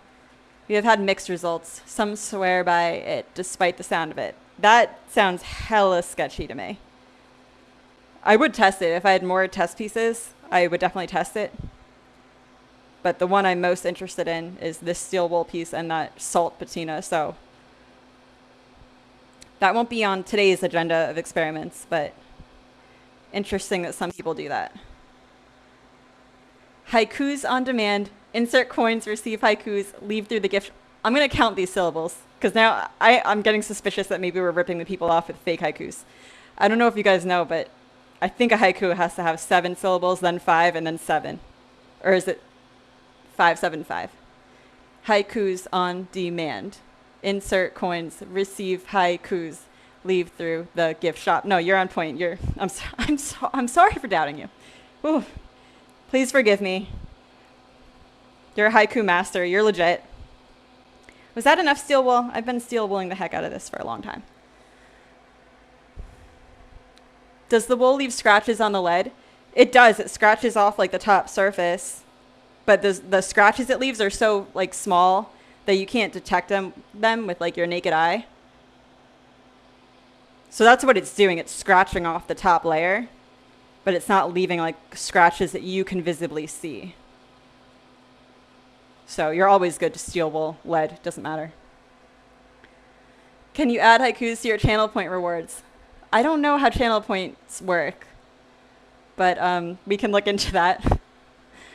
Dead End says, I use 0000, super fine steel wool to avoid scratches. I think that's what I have.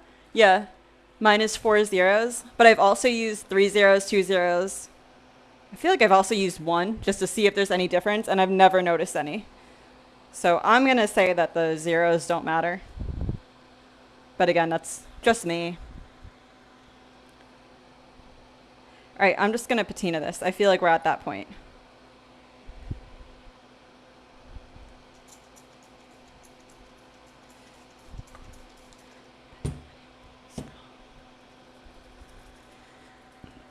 Santana is a very talented guitar player who pairs up with a bunch of different artists for vocals and such.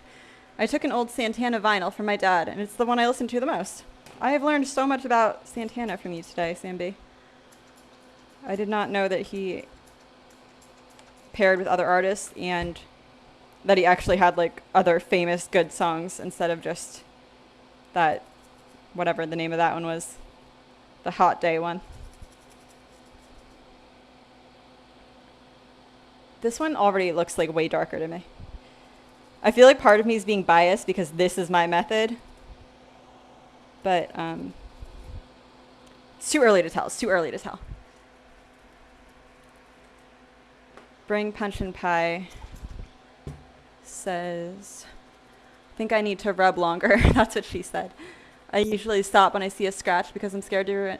Like scratches on your lead? I've like never, like I said, I've used a lot like more coarse wool, and I don't feel like I've ever seen like a scratch and been concerned. Which makes me wonder if we're using like different wool or lead or something.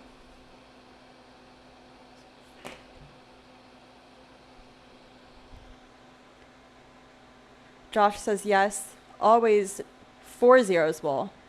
We learned that the hard way. You guys have opinions on this wool, and I'm telling you, I don't. I've definitely used less than 3 zeros, and it was okay. Maybe I just like have a very delicate touch with my wool. Or, you know, I live in crazy Florida land, so everything's a little upside down and weird here. So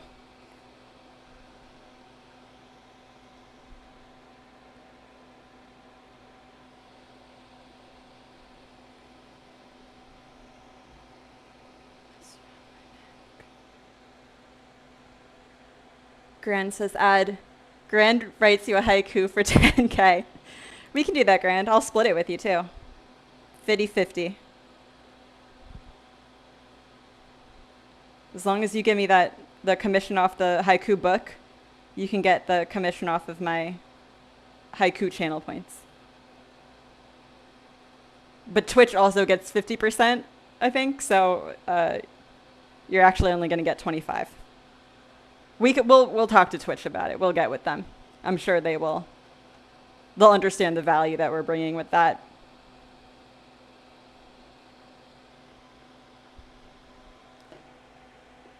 Why the spray bottle for patina? Have you found that it lasts longer or coats better than dipping the toothbrush in a bowl or cup of it? Well, because that's what I was saying with contaminating the patina.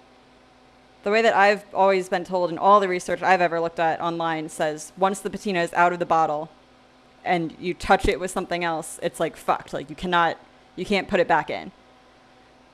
So like if I were to pour some into a little bottle and then be dipping my cotton ball or my toothbrush in and out of it, I'd have to throw that leftover patina away.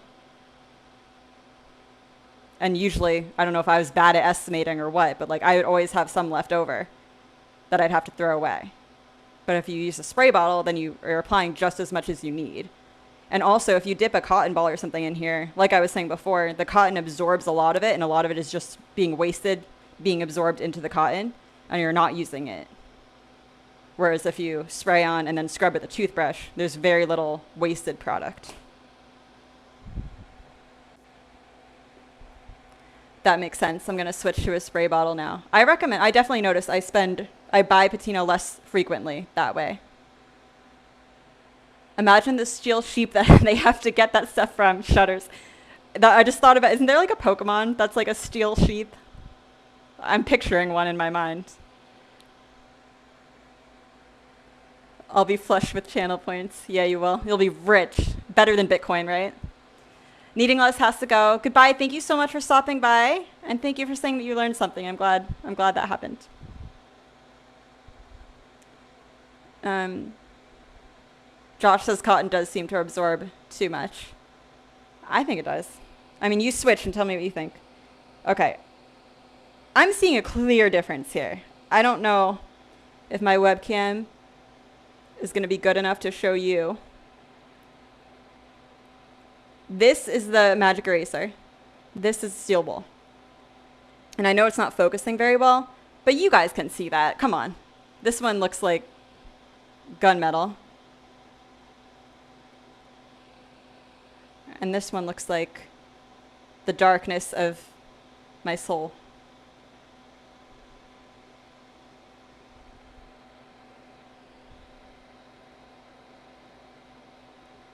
I don't know if I just have shitty webcams. There we go. It's very hard for me to get it to focus. Hopefully you guys are seeing what I'm seeing. This one looks way like splotchier. Like there's definitely more white. And if you look on the bottom, that looks a little coppery. There's a little copperiness to this one too. But in general, I would say the steel wool looks way better. Look at the wire too. It looks to me like it adhered to that wire a lot better.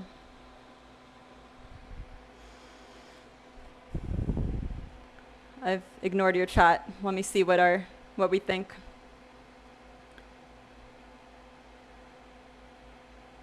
I love Everlast Grand. I mean, I only know like 3 songs by them, but the couple I know I like. The first 151 are the only true Pokemon. I do agree with that. I don't know if the sheep was in the first 151 though. I'm not that big of a Pokemon nerd. Peanut Butter is. He could tell you. I saw someone dump Patina in a sheet pan to dip all their pieces, then dump it back in the bottle to reuse. Oh no. See, I don't know if you were in my stream the other day, Dead End, when I was talking about how I wish constructive criticism was more of like an acceptable thing in the glass community, because like that's definitely a place where you should be able to constructively be like, hey, you're doing a really good job making sure your pieces are all covered in patina, but constructively you can improve your process by not doing that.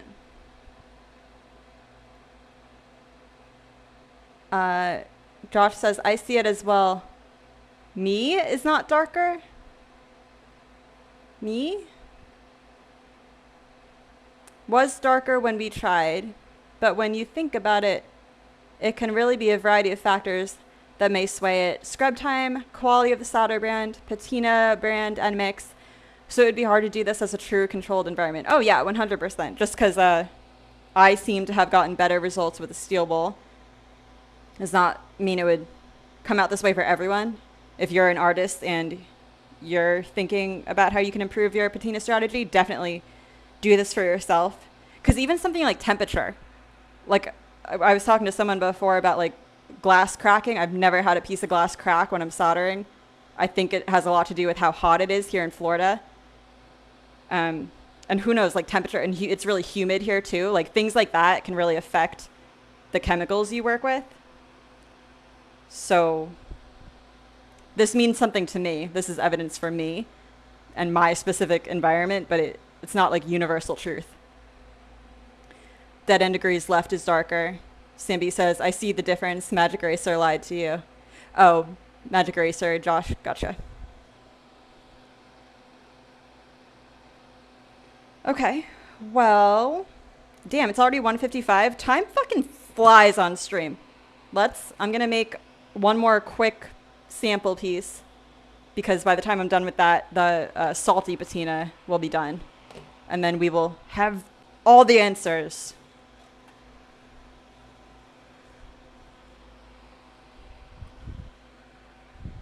Do you guys know about Young Gravy?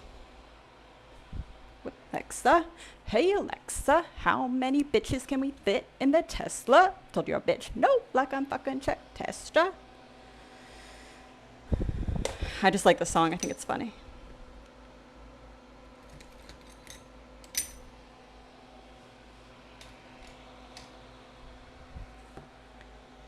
Josh says glass cracking. Yes, up in Connecticut where it gets cold, if we don't heat the shop and then try and come in and grind cut, glass will crack. Yeah, that's what everyone in the colder regions has been saying. Lucky me doesn't have to worry about that.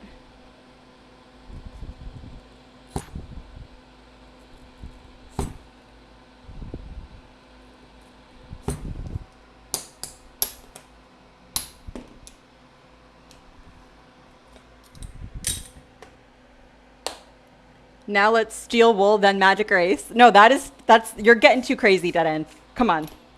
Come on. Get out of here with those wild thoughts. This one, I am going to steel wool and then salt patina, because after this experiment, I think personally I will be sticking to the steel wool. But now I'm interested to see if I have to change up my patina to make it more salty.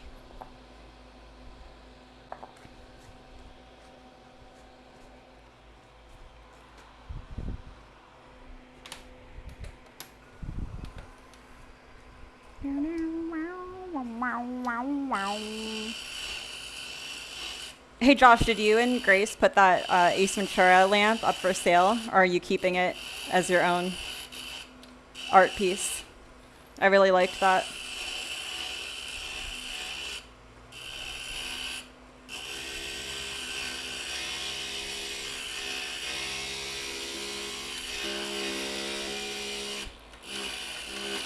Yeah, yeah.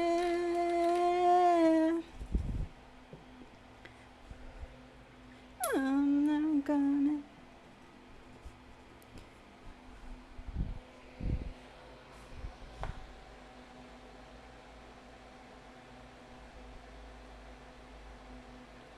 Josh said, thank you. We gave it away. I was not happy with the Pibio paints and how they turned out. You didn't like Pabio? I think it's Pabio. That's the brand that I use. I always really liked them. I'm surprised you didn't like them. Why? Did you say that you got a kiln though? Or you were gonna get a kiln? Because obviously kiln is gonna outdo paints any time of the day.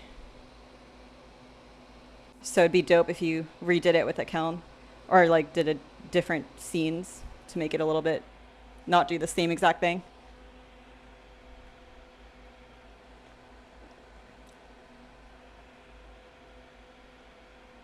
They faded, but I used the liner paints only.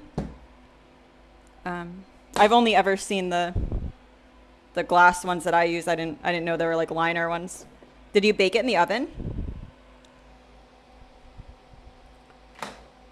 Because I always baked mine and they would not fade after I baked them. No way. Unless you had them sitting in the sun for a long time or something.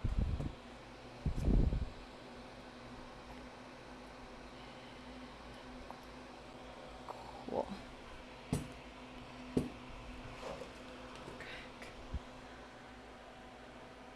Kiln comes in next week. Got delayed, cannot wait. Congrats, I'm super excited for you. You're gonna have so much fun. I'm gonna do an Austin Powers lamp with the kiln. Oh my god. I hope you put Fat Bastard on there. Or I would personally put Foxy Cleopatra on it. She's more my style. That'll be dope though.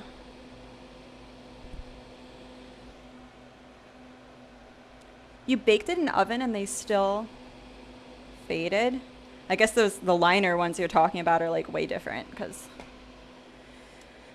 Wow, wow, wow, wow. I love this song. Third Eye Blind. For letting you go. She's sneaky and smoked out. And it's starting to show. Let you go. I never let you go. I never let you go. I I'll never let you turn around your back on each other. Man, I wish I could sing. Dead End says, thinking of getting a kiln, but no nothing. Will you be doing any kiln tutorials?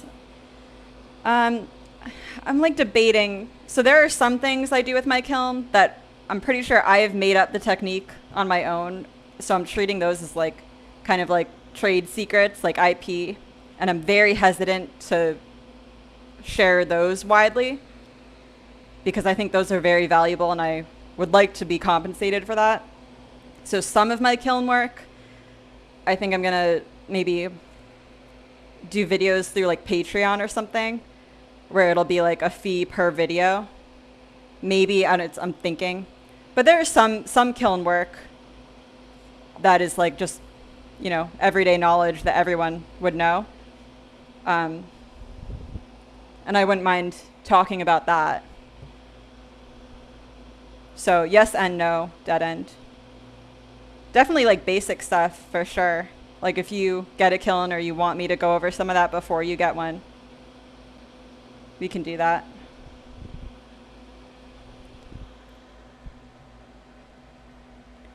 Josh says we made a crocodile piece that turned out great though. Why do you have a dash? A crocodile? A crocodile? These headphones like hurt my head. And they're not cheap. Yeah, fat bastard. Fembots! Lots to capture. I forgot about the fembots. Guess we'll see.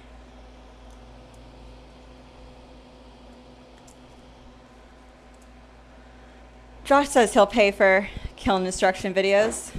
Okay, I'll have one customer. It won't be $140.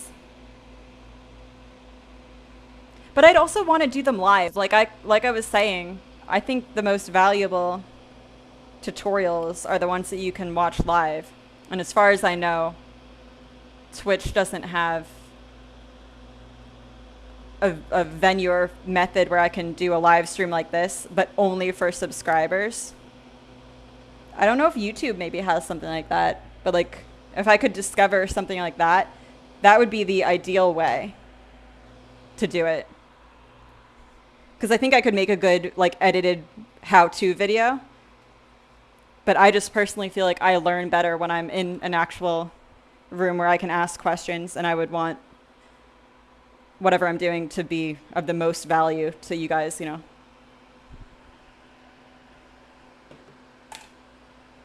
I still feel like I do feel like guilty over accepting money.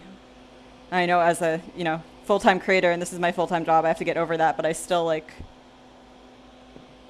I don't know, like imposter syndrome or whatever. I still feel that very much. Like I'm very confident in my work. I know what I'm doing, but it still feels weird to like get money for doing it. I have so much shit on my table, I can't fit my soldering iron. This is why I never have a messy studio. I'm so stressed out.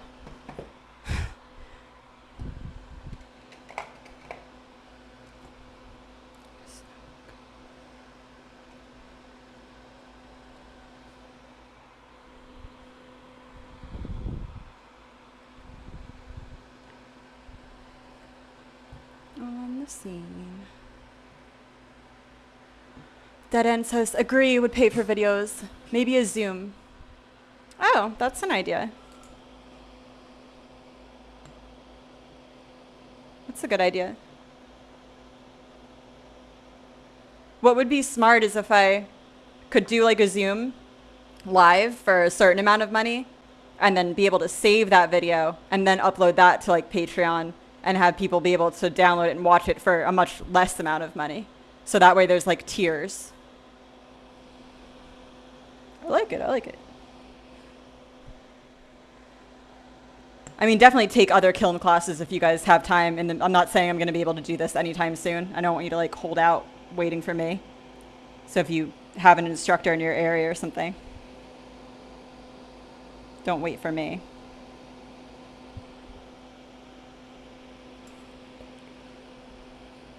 Fuck, they didn't stick together.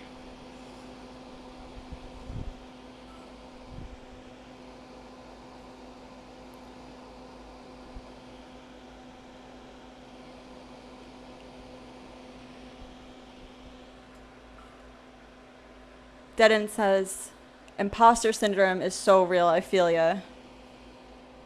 Yeah, it's a weird thing.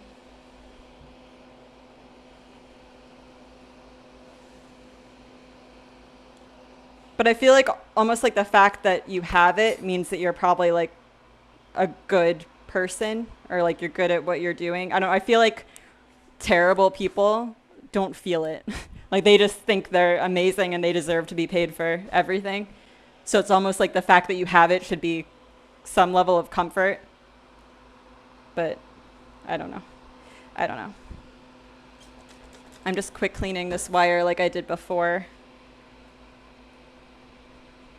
since it's finicky about absorbing the patina in the end. CMB says, someday when I get a kiln, I would pay too. I mean, you don't feel like you need a kiln. We've been talking about it a lot, and I love my kiln, and I talk about it a lot, but it's definitely not like a must-have by any means. You can make magical shit without one for sure.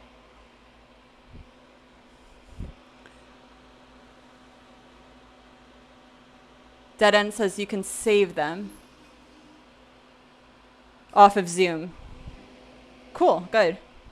That would be what I would want to do. My local shop does private lessons. Hey, Dickie. What's up? I was wondering, do people call you Dickie or Derek? Am I the only one that calls you Dickie? Because I noticed Dark was calling you Derek, and I was like, am I calling him by a name he doesn't go by?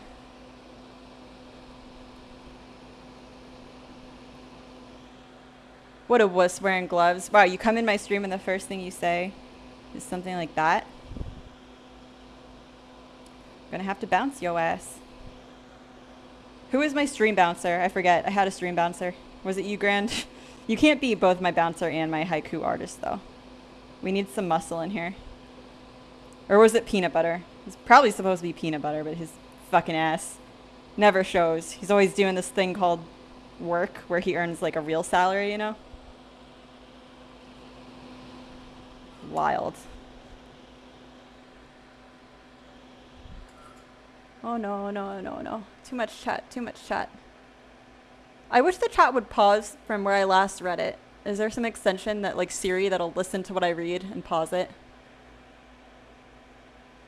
Sambi says, I thought you weren't going to do wire. It only took me a second, so I decided I was. Because now I want to see how the black patina with salt interacts with the wire. Because I use so much wire, I feel like it's important. Grant says PPE is for losers. I don't know what PPE is. When you get a kiln, always get a bigger one than you think. Yeah, I wish mine was bigger. Mine is like 8 by 8 inches, and it'd be so nice to have like a 16 by 16. Dickie is my nickname, so I go by either. Okay, I'm going to call you Dickie. Sam B says, my mom and I have been talking about fussing around with the kiln someday, but we both agree that what we're doing now occupies us enough. Yeah, I mean, you'll know when you get to the point. Like, once you feel like you've mastered all of what you're doing and you've, like, done enough designs and, like, gotten all your creativity out with whatever you're doing and you're looking for something new, like, then at that point. I mean, I didn't choose to get a kiln. My dad gave it to me as a gift, so I don't even feel like I was ready for it when I got it. I still had a lot more I could have done with just glass. And also they're so expensive, like they're a big investment. So I would never like encourage like a beginner to feel like they have to spend that kind of money. Not that you're a beginner, but.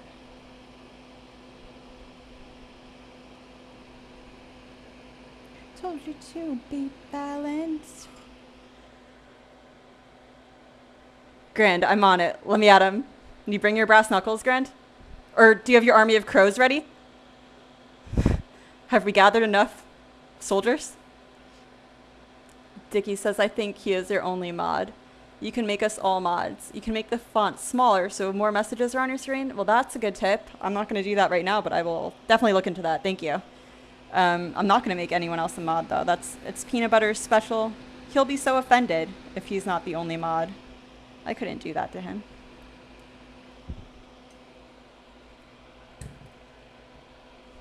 Besides, one day, I'll be making so many millions off of my crows and my haikus and my glass that Peanut Butter will be able to retire and officially work full-time as my mod. Like, that'll probably... we're looking at, like, next year for that, honestly. So, I don't need any mods. He's going to do just fine.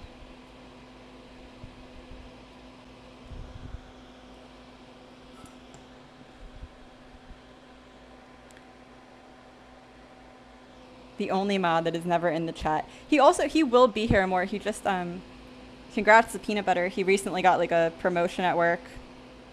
So he's just been really busy, like, dealing with all the new responsibility. But probably in a couple months, that will calm down and he will actually be here more. Good old Peanut Butter. I got so lucky. Like, when I was working full-time and I would literally cry every day and I would spend the weekend just sleeping because I like didn't want to be alive because I hated my job so much. He was like, you have to quit. Like, I don't care what you do. I don't care if you just sit around the house all day playing video games. I'm not going to let my wife be this sad all the time. So, like, if it were up to him, I would have been doing this full-time a long time ago. He's great. From the go, though you swear that you are true. Grant says, the boys in black are all here. We're about to go medieval on anyone who steps out of line. That's what I'm saying. That's what I'm saying. Peck your eyes out.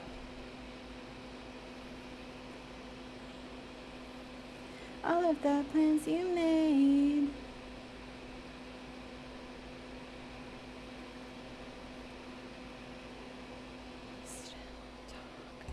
Just for show, isn't it?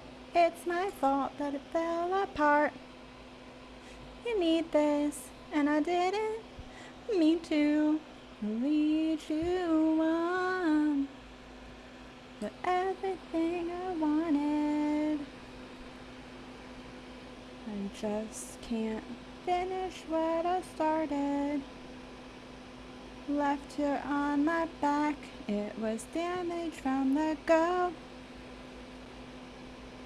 I still pick my friends over you.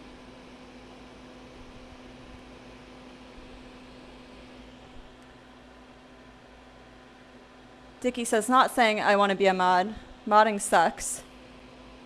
Does it? I mean, not when you have to mod a channel like this that, like, doesn't have a ton of, like, people, like, a ton of shit going on.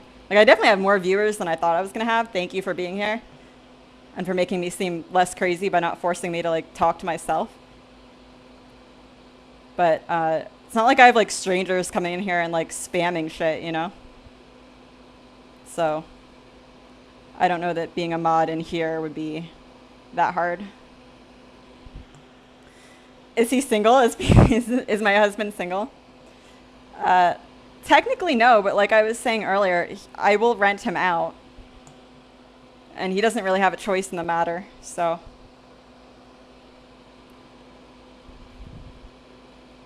I guess that's not single, but that's something, you know?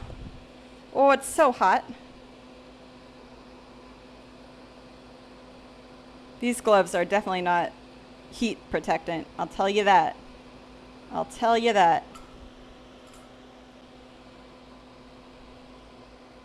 Also, Dickie, you didn't give me any credit for still not having goggles on, or like safety glasses. I may be a puss about my gloves, but my eyes are just out here. They're out here. Hanging.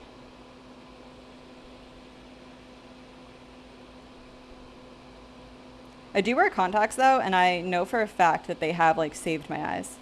Like I've felt pieces of glass hit my eye before.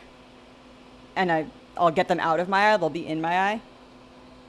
And I feel like they don't cut my eye because of my contacts.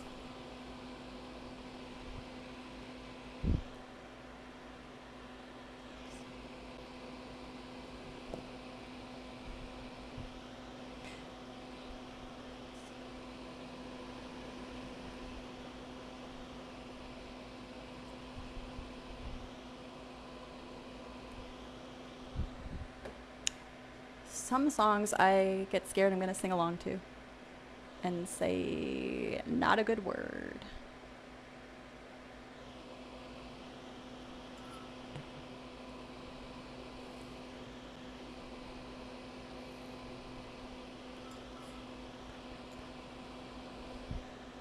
And it's way past 2:08, so our salty patina is definitely ready, which is good, because we're going to be ready for it in just a minute.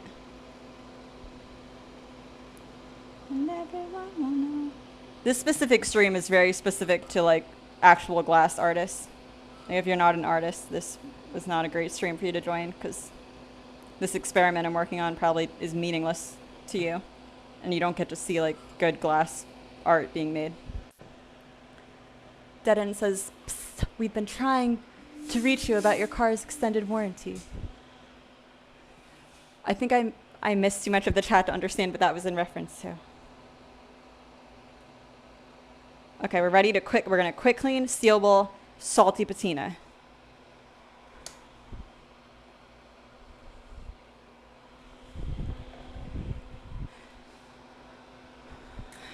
Let me take a minute to clean up. Dickie says, I've had to go to a doctor once to get glass out of my eye. To bonus, to stained glass, most of it is colorful, so it's easy for the doctor to spot. I bet that hurt like a bitch.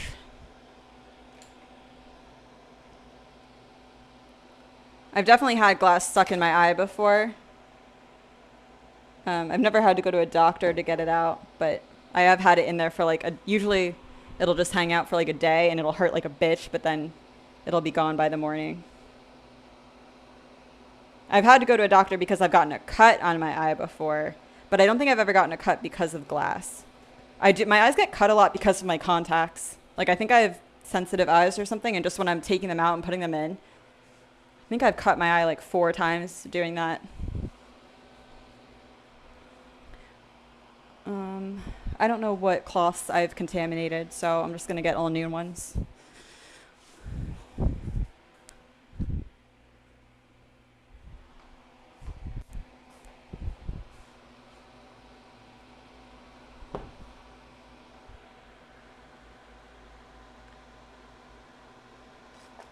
What is this you're making? Oh, Dickie, we are doing an experiment because someone told me yesterday that using, you know how if you're going to patina glass, typically like what I would do is I would clean it with quick cleaner and then I would scratch it up with steel wool and then put patina on it.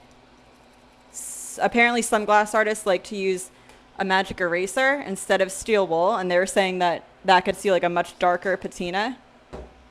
And I'd never heard of that, so I wanted to test it out for myself. So I made these shitty little nothing pieces to test it. Fuck. This toothbrush had patina on it. Fuck. I've ruined it. I've soiled it. Soiled it.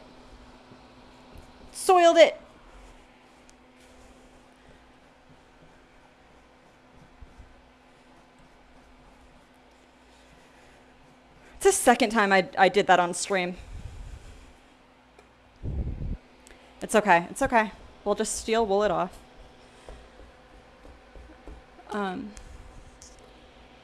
I get quite worried about you when you say shit like I felt glass hit my eye before.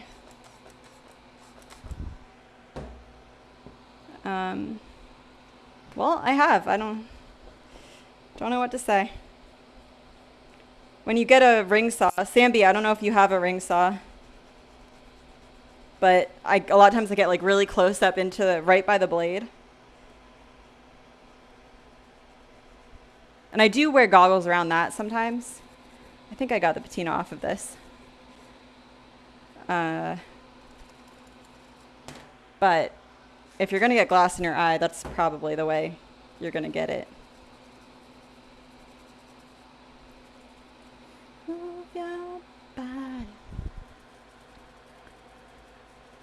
Oh, I was talking about not having enough spammers, Dead End.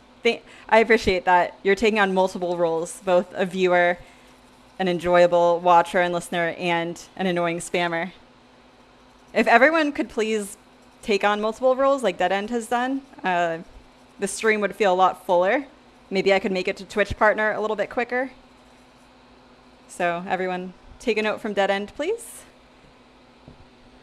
That quick clean actually, I think since I put it on so fast, it took off a lot of the patina that toothbrush added. We're okay.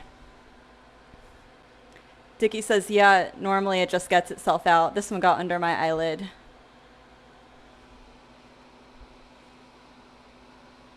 I mean, normally you can just pull your eyelid away and like, again, as a contact user, maybe Sam B, that's why like it doesn't freak me out as much, because I feel like I've always worn contacts and I'm just so used to stuff being in my eye and me like touching my eye a lot that like it doesn't freak me out if there's like a little piece of glass in it.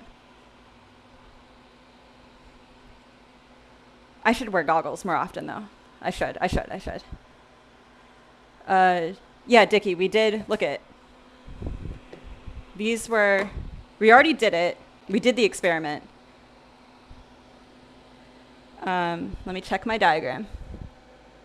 This one on the left was using steel wool. And this one on the right was using the magic eraser. And in my opinion, the steel wool one was way darker. The magic eraser one looks a lot more splotchy, has a little bit more like white peeking through. The steel wool looks much more uniformly black. But like we were saying, everyone's like area and the conditions in your studio are different, so I wouldn't take that to be like a universal truth. But personally, that verified for me, steel wool is the way to go. So now I made another little sample piece and I'm steel wooling this one. But now instead of normal patina, we're going to use this patina that has had salt added to it. Because that was another thing people were saying, that a salty patina will be a lot blacker and darker than a non-salty patina. So this is our third test to give us the final verdict, the ultimate truth of how you should be patinaing your pieces if you're a Glasswork Pixie here in my studio. You have to patina R2 tomorrow? Dude, I can't even imagine how long and complex of a process that is. Those things are big, aren't they? Like, they're big. You probably go through a lot of patina. And patina is expensive. CMB says, my mom has a ring saw I use, and that bad boy will kick pieces everywhere, but you wear safety glasses religiously. You're doing it right, CMB. I should be more like you.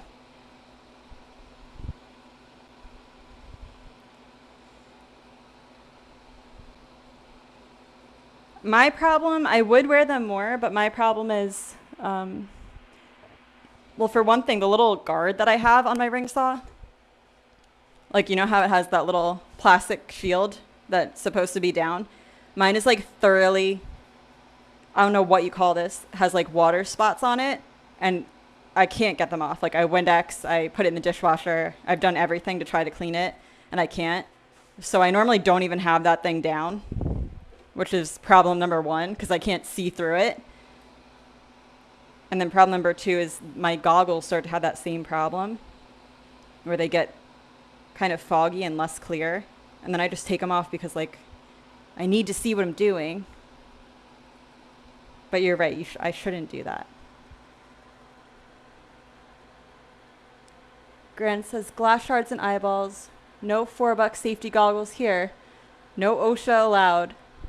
OSHA? I know what that acronym, I don't know what it stands for, but I know it's like the safety one. I don't know if it's OSHA or OSHA. OSHA. You'll have to try copper wool versus steel wool. Would that matter? I don't think that would matter. What do you use? You use copper? The point is it's scratching it up. Like, it doesn't, I don't know that what you're scratching it, like, as long as they're both coarse metal. I don't know. I'm like sweating. I kind of want to turn the air conditioner on, but I'm also scared of peanut butter. With my luck, he would come home from work early and beat me on camera How much salt? It was 2 tablespoons of patina to a pinch of salt, a heavy pinch of salt. So make what of that you will. Dickie buys everything in bulk, so you get warehouse prices, so it's not too bad. Do you have to like buy so much to buy in bulk? Like do you buy your patina like 20 pounds at a time? Because doesn't patina go bad too? I would be scared if I bought too much at once. I wouldn't use it all quick enough and it would go bad. But if it doesn't go bad, then never mind. I don't know what I'm talking about. Okay, this is good. This is good. This is good. Sam B says, have you tried vinegar? It's great about getting water buildup off of stuff. No, I haven't. That's genius. You're right. Why didn't I think of that? Vinegar is definitely something that could help with that. You're so smart, Sam B. Thank you. I'm going to do that today. Thank you. Okay. I'm going to take this. I'm going to pour it. Because I don't think you're supposed to put the toothbrush in there. I think that contaminates it.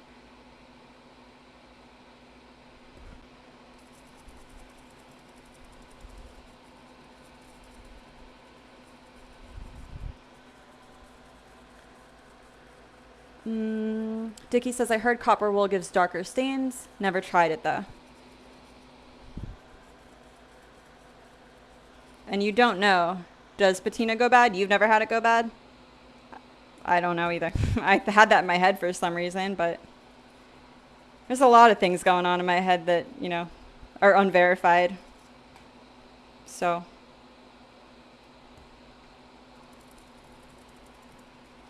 Looks perfect. Immediate reaction that this actually worked way better. I think we might be onto something here, people. Whoa. I mean, it's going to lighten up a little bit as it dries, so I'm hesitant to say for sure that this was better. But this is looking better.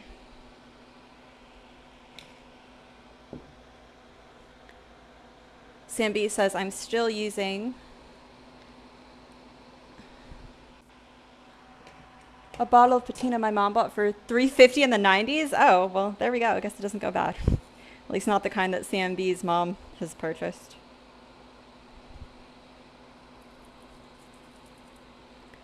Whoa, guys, if this makes it this black, I'm gonna be fucking pissed that no one told me in this until today. This is kind of like outrageous. Josh, I don't know if you're still here, but if this works, I owe you big time, buddy.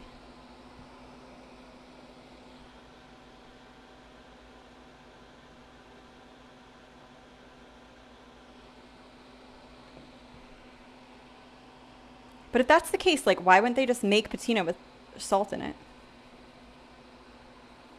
Or, like, sell it with a little pack of salt and instruct you to mix your own?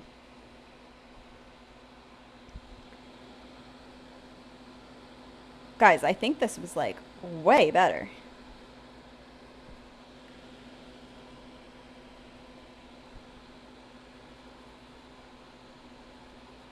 I'm glad I made this third test piece. Thank you, Sam B, for telling me to do that.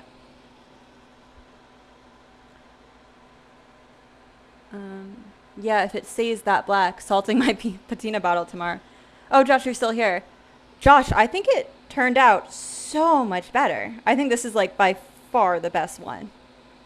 Like ridiculously better. I'm going to compare it to the others up close in a minute. I just want to make sure it's fully dry. Because I have noticed as patina dries, it does lighten up a little bit. Sam B, wait, Dead End says, can you add salt directly to the bottle since it needs time to set? I probably wouldn't. We'll ask Josh here in a minute, but I probably would mix a batch every time. I'm patining my horse portrait tonight, and I think I will be salting my patina. Good timing, Sam B, on both of our parts, that I did this today and that you didn't already patina your panel.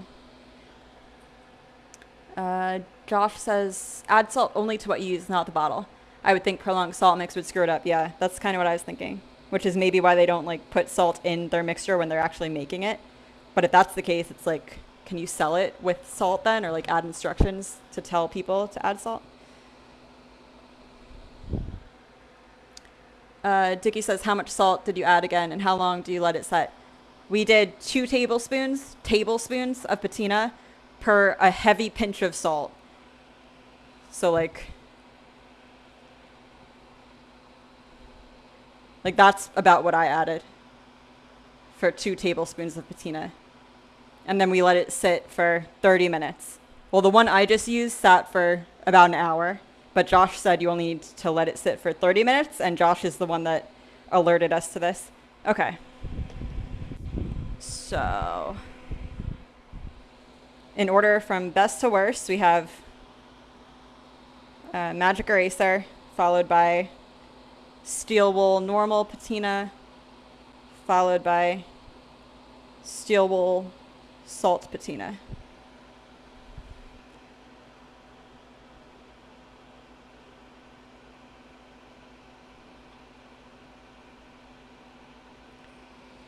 The salty one isn't now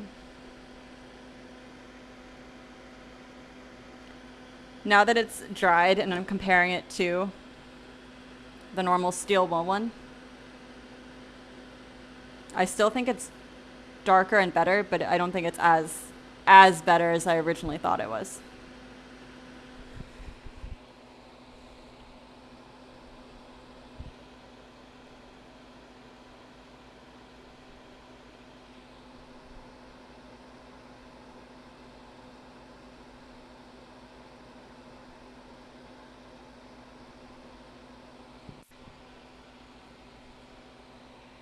Josh, I'm going to do what you said again and do another coat of it,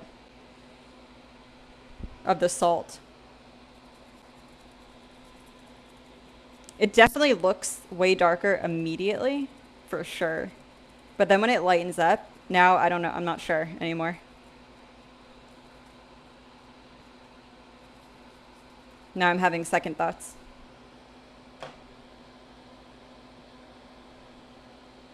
Completely.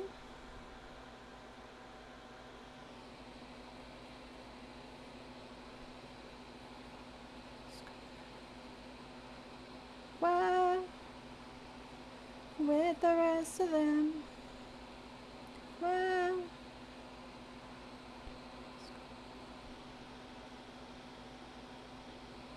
girlfriend on your lips before we kiss.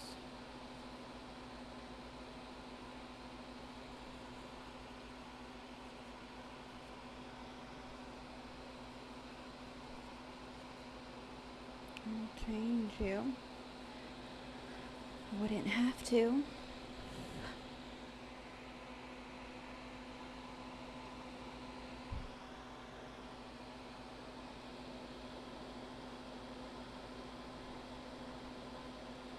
I don't know. Can you guys tell a significant difference? Now I'm feeling like once the salt one has dried, it's like the same. It definitely didn't take to the wire very well. But the wire is so finicky, I wouldn't say that was necessarily because of that. It could have just been that I was too rough with it. But like comparing these two borders,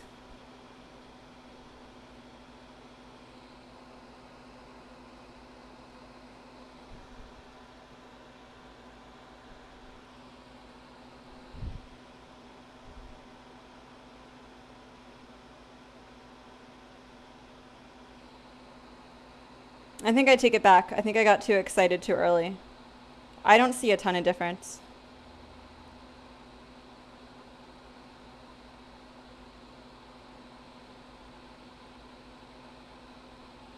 I think the salt was sneaky. And it looked really dark at the beginning. But I don't know that it maintained that. Dickie says, I'll try regular patina on the outside of R2 and salt the inside. That's a good idea. That'd be a good way to tell. Sam B says, I'm seeing what you're seeing. The finish on just steel wool looks a bit more even. Right? It's definitely closer though. Like I think it would be worth to do. I'm not going to do another one right now, but I think it would be worth it to maybe do one more test run between these two, just to like be sure. But for the difference I'm seeing, I think this one looks a little better. The steel wool looks a little better. And just for the extra effort that the salt would take, because now again, look, this is wasted patina. I'm not going to be able to do anything with this. So for the wasted product, the extra time, I'm going to say I'm sticking with my steel wool method, everyone. No salt, steel wool. It's what I'm going with.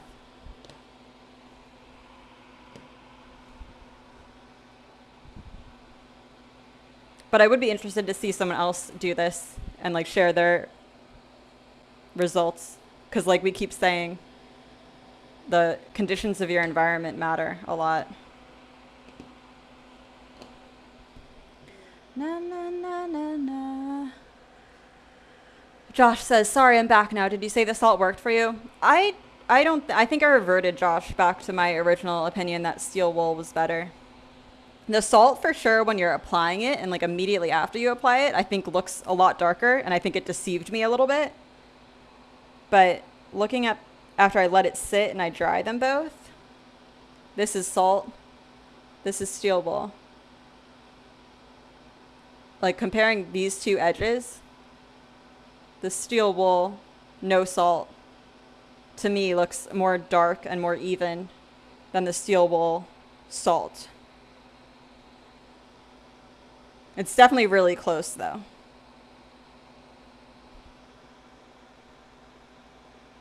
Dead thinks this has been a great test. Well, I hope it helped you guys a little bit. Again, go try it on your own. Maybe it'll be different for you.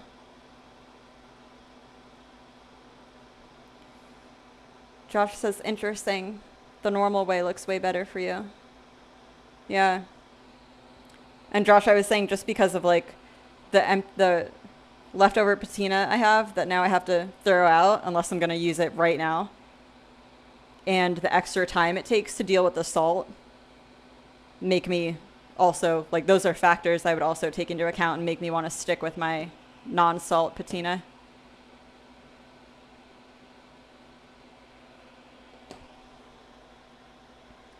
Weird, it worked for us. I'm sure it did. And that's why I was telling people like go try it on your own, because just because it works for me in this particular moment in my studio does not mean it's a universal truth that's going to work better for everyone.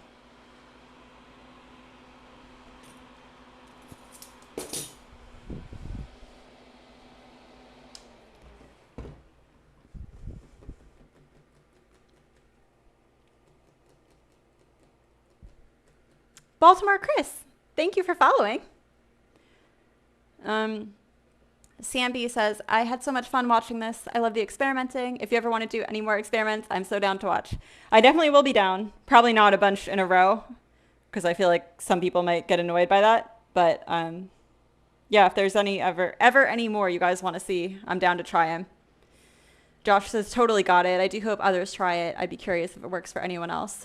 Thank you for taking the time to test. No problem. I mean, it was for my benefit too. I wasn't just out here doing this for you guys, so no problem. Dead End says, let's do copper patina next experiment. I heard keeping it in the fridge yields better results. Is that true, or are you just being funny? I will try with copper. I just don't have confidence with copper. I've never gotten it to work well, ever. Hey, just got here. Original does look better from here. Baltimore Chris, thank you for your input. I'm glad that you agree. Original, salty. Original. Yes, copper patina, Sam B wants. Okay, I'll put it on our list. Maybe like next week or the week after. I don't know. Depends on how many commissions and stuff I have to do. I'm really hungry. I want to eat, but I also haven't like made any productive glass today, and I kind of want to do some of that. So I think I'm going to start on a daisy planter steak if you guys want to hang out and watch. I've already made them on stream before, so if that's boring because you've already seen me do it, I won't be offended if you go. But I sold them. They sell out pretty quickly. I've been sold out on them on my website for a little bit now, so I really need to make some anyway.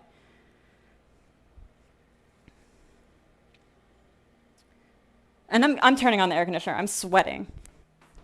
Peanut butter can deal, you know?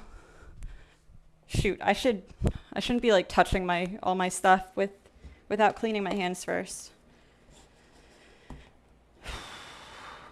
I have these D-lead wipes that do a pretty good job of taking all the lead and the chemicals off your hands. That's something I'm like not great about. Like I'll do glass and then I'll touch my phone and I'll go out and touch, the thermostat or whatever. And I feel like I'm spreading dangerous chemicals all throughout my home.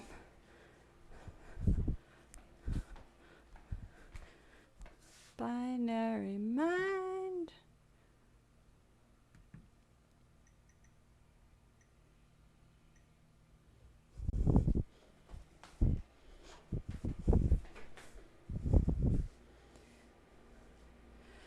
Dead End says that's a true tip I've gotten from multiple people.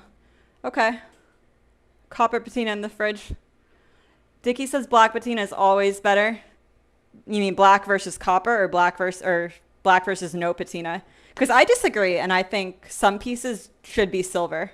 I think we had a disagreement about that one time when you said everything should be black patinaed, and I said, nah. Some pieces need to stay silver. All right, bear with me while I just like reorganize my studio for a couple minutes, and then I will start on a planter steak. No gimmick. Round the outside, round the outside. Wow. Trailer Park Girls go round the outside, round the outside, round the outside. Guess who's back? Back again. Shady's back. Tell a friend. Back. Guess who's back? Guess who's back? Guess who's back? No.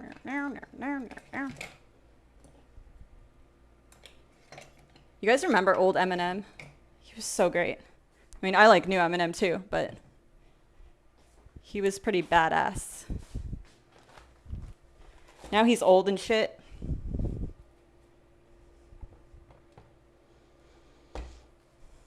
Goes rocking the table while he's operating.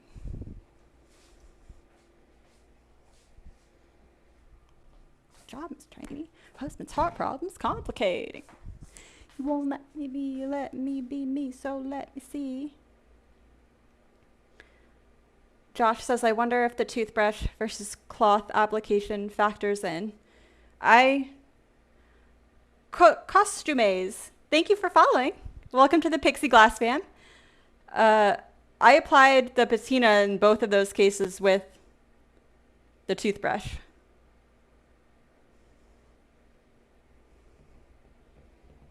Controversy. Maybe when you were watching, I was doing the quick cleaner with the cloth.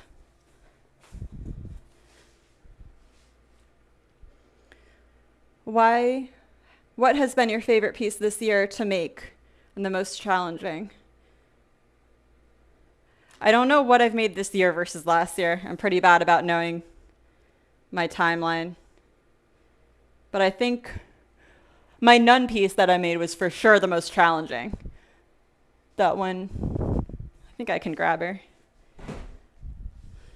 In your kid's ears and nesting. Did I finish her this year? I don't even remember. But this girl was definitely the most challenging piece. This whole clear is one piece of glass. And everything is leaded in there. So that was so hard. She's definitely one of my favorites. But then she was the hardest, but I think in terms of my favorite one,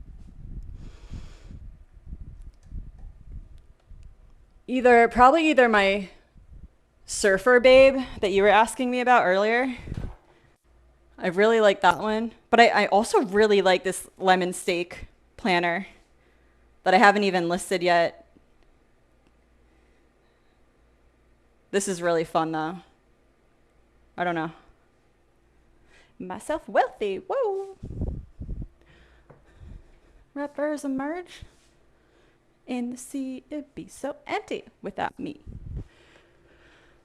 So everybody. So empty without me. It's like a job for me.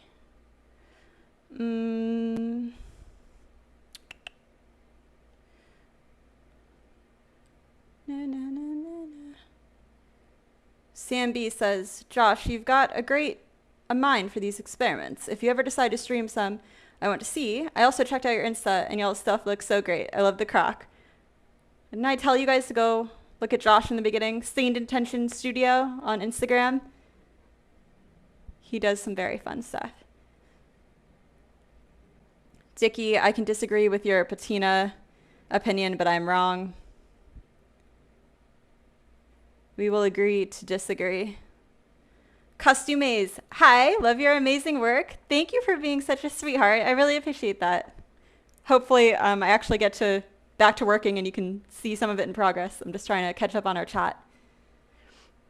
Dickie says, all I make anymore are tardies and R2. I want to make other stuff, but stupid customers keep wanting to buy all that stuff.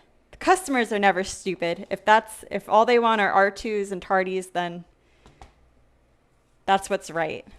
No, I'm just kidding. I totally get that. It sucks when the thing that sells the most, just after you've done so many of them, you're like done with it. I get it. I stop making shit when I'm tired of it. I don't care how many of it are selling. I'm just done with it. Because I never want this to feel like a job, you know? I love every part of glass so much and I'm so happy doing it. And I know that if I start changing my designs based on what's making me the most money, I'm not gonna like it anymore. So I could definitely be more profitable and have a much bigger like following and audience if I concentrated on the stuff that sells, but I wouldn't like it as much. Deaden says that piece is my favorite of yours. The nun or the lemon steak? You could have meant either one and they're like very different.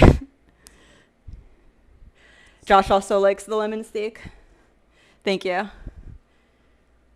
Sam B says, Dickie, damn those customers for shoving money at you and stifling your creativity. We should all boycott Dickie's work so that he has true creative freedom and he's not imprisoned by our stupid wants anymore, you know? Let's all do that. Let's all agree to stop buying anything from Dickie. We're doing it for you, Dickie. You and your happiness. It may seem harsh, but it's for you. Dickie says, like, can't they just give me money and then let me do something else? Well, that's why you should... Never mind. Devin says the nun. Thank you. I appreciate that. She is a controversial piece for sure. It's things like that like that design, like I don't like mean anything by it. I wasn't like making that piece to like make a commentary on religion or anything. Although I'm not a big fan of religion, but honestly, I was just listening to a song, one of my favorite songs, while I was running, and there's a lyric in it that says like, "Holy hands, will they make me a sinner?" And like honestly, that image just like popped into my mind when I was listening, and I was like, I have to make that, and so I made it. But like that piece definitely got me shadow banned. That piece definitely lost me followers. So like if I was trying to get more followers and get more customers and get more money, I wouldn't make pieces like that. That's a dumb move if you're trying to grow your business. But at the same time, like I said at the start of this stream, I also think it's really important to be authentically me and be honest and open with you guys. So that means making what I want and not hiding what I think would be an interesting design just because I'm scared someone's going to unfollow me for it, you know? My method of growing my business is definitely more like the slow and steady approach. But I think what I do is better in the long term than people that just hop on fads and make whatever's trending. I feel like my approach will get me people that are fans of like my creativity and my mind and the things I come up with, as opposed to just, I don't know, the popular things I make.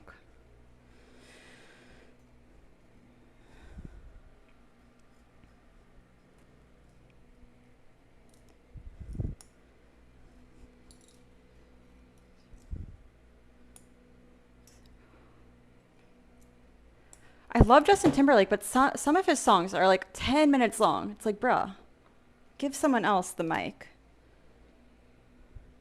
We're making a white daisy planter steak, if you guys haven't figured that out by now. So I just cut out the middle. That's summer. And now I'm cutting out the leaves. Chinese food makes me sick. When girls sat by for the summer,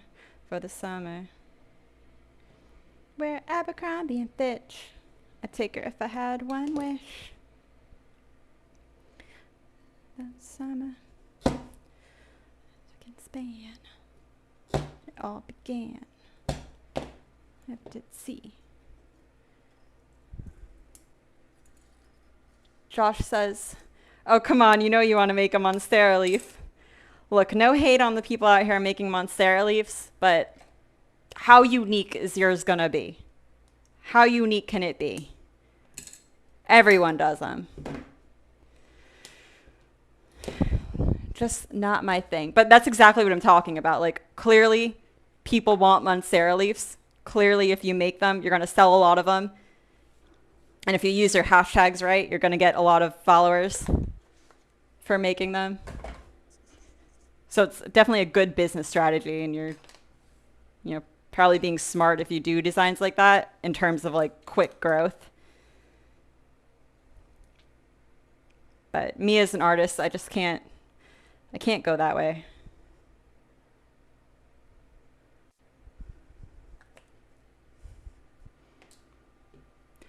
Samby says, I love when ideas just pop into your head and demand to be made. It's my favorite.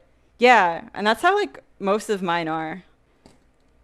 Most of mine come to me in the early morning when I'm usually running at like 5 in the morning. It's still dark out. Nobody's awake.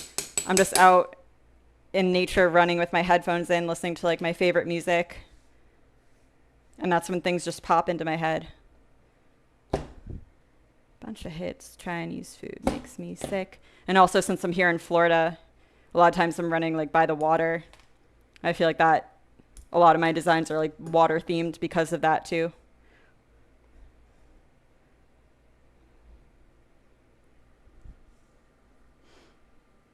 Dickie's going to work. See you later. Bye, Dickie. Thank you for stopping by. Good luck with your R2s and your tardies and your stupid customers.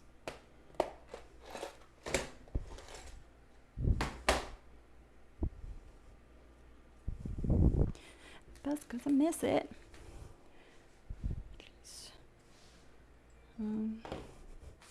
I really need more white glass. I'm down to my last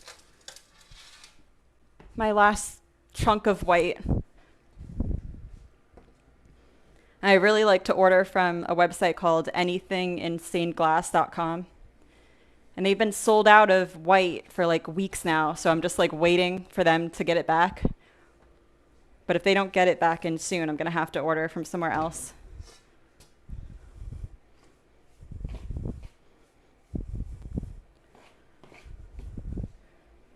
Summer girls go. Summer violent. Summer so-so. Summer girls go. Summer so-so.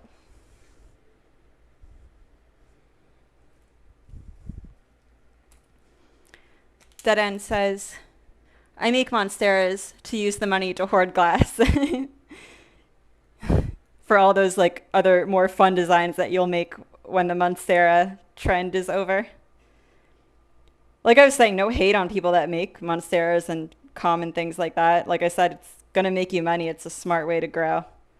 It's just like whatever you're into as an artist. Like personally, those designs don't speak to me. But then again, also like I will admit, like I'm in a much better financial position than many people who do glass as their full-time job because I went to a very good school. I had a very good consulting career before I chose to do this. I got paid well and I invested my money very wisely. So yeah, I want to have a profitable glass business. And it's not like I cannot work. Like I do need to have income. But I've set myself up in such a way that it's not like I need to sell a piece this month in order to pay my mortgage, you know? So there is some like privilege or whatever you want to, I don't consider it privilege because I worked really hard for it, but there is some advantage I have there over other artists where, you know, if you need the money to pay your rent, then you got to make that monetarily if you don't have a choice. Whereas if I don't have any sales for a couple months, I'll be okay.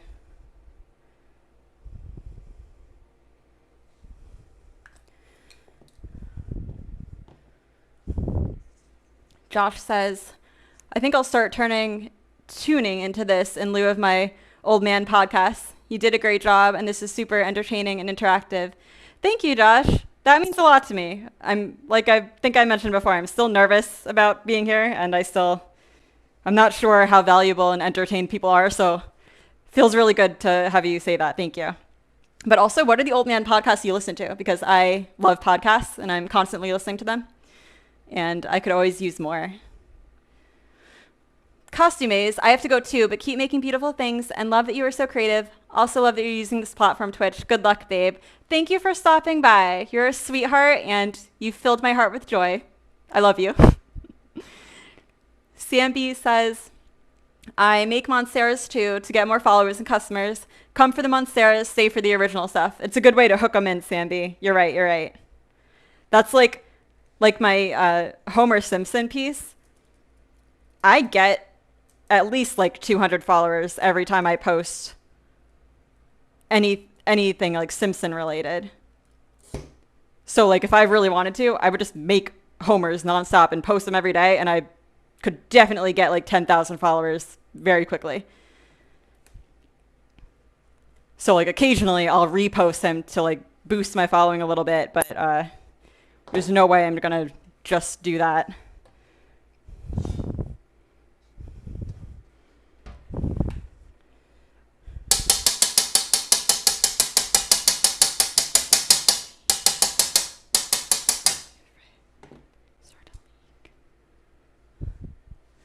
You know, God, well, I'm in my sexual peak. Well,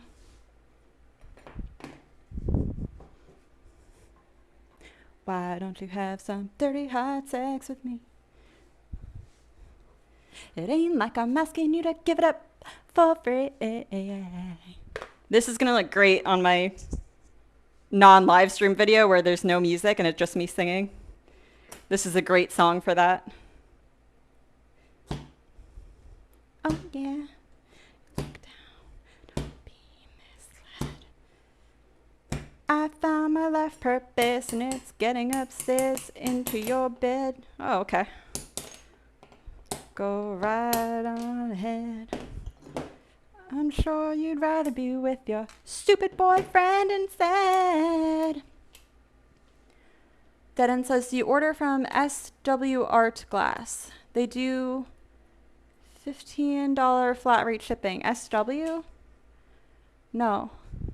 I don't think I've heard of that. I'm going to write it down. SW Art Glass.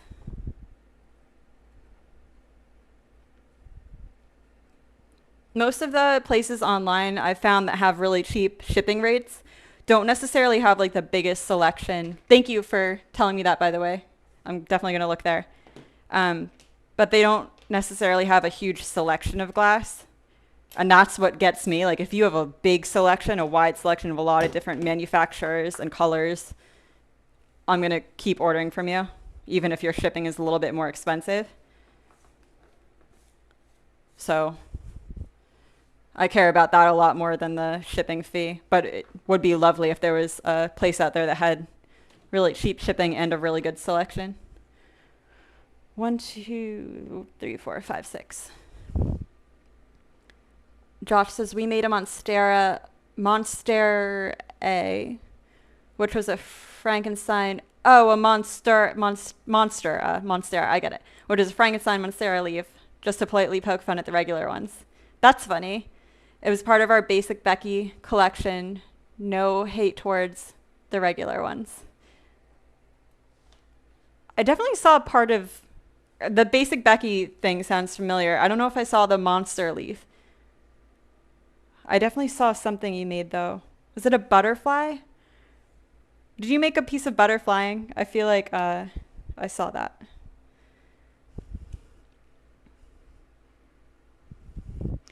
SW Art Glass is the place I go to in Phoenix. They have a great selection. Well, thank you for the heads up. I will absolutely check them out.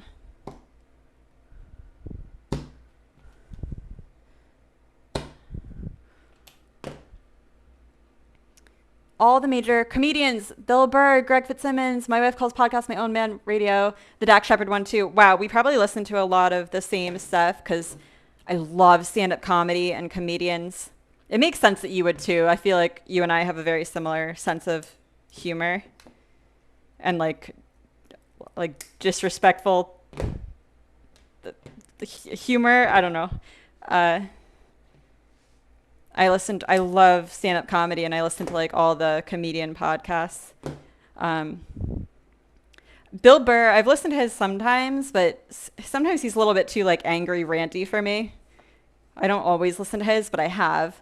I have not listened to Greg Fitzsimmons, but I think he's guest starred on other podcasts I listen to. I'm pretty sure I know who that guy is. I don't listen to the Dax one though. I tried it a couple times and I just couldn't get into it. Dax isn't a comedian though, right? He's more of just like an actor, like a funny actor. Shoot, am I behind on? No, okay. SW Art Glass is the sister shop to Armstrong Glass. Oh, I didn't know they had a sister shop. I don't think Armstrong has that big of a selection though, at least compared to the other places I order from. Like anything in stained glass, I think has the biggest selection I've ever seen. And Armstrong definitely has one. I've never felt it's been like that big. But I also haven't checked in a while. Where are you? Josh seconds SW Art Glass. Okay, well, I have it written down. So I will be checking it out. If they have the white opal in stock, I might have to order from them. Like today. Tell me that I'm dreaming. One it was sunset windy. Over when it's over.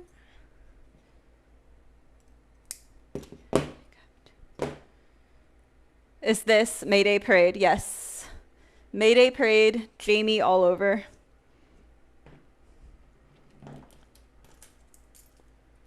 This song definitely reminds me of like angsty high school times.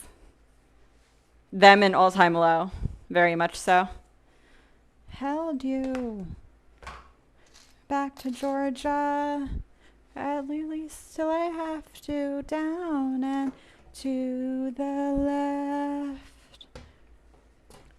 We need 2 more pedals.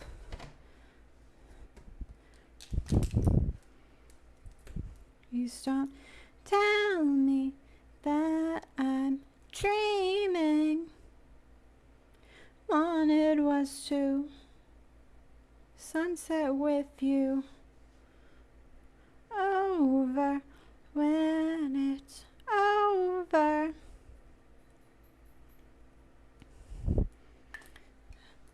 I really have to learn to eat before I start streaming. I don't normally eat until like noon, but I picked noon to be my podcast time, or my podcasts. Now I'm thinking about podcasts. My live stream time. So obviously I don't eat on stream, and I get super, super hungry around this point in the day.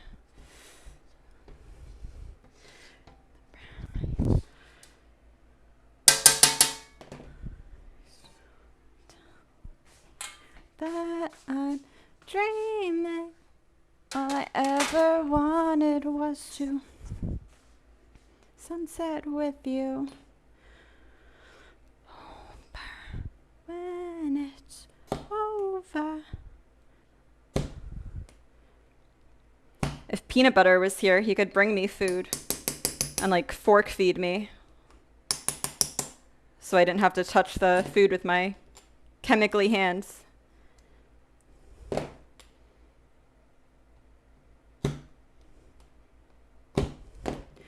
To my arms, laughed as I held you.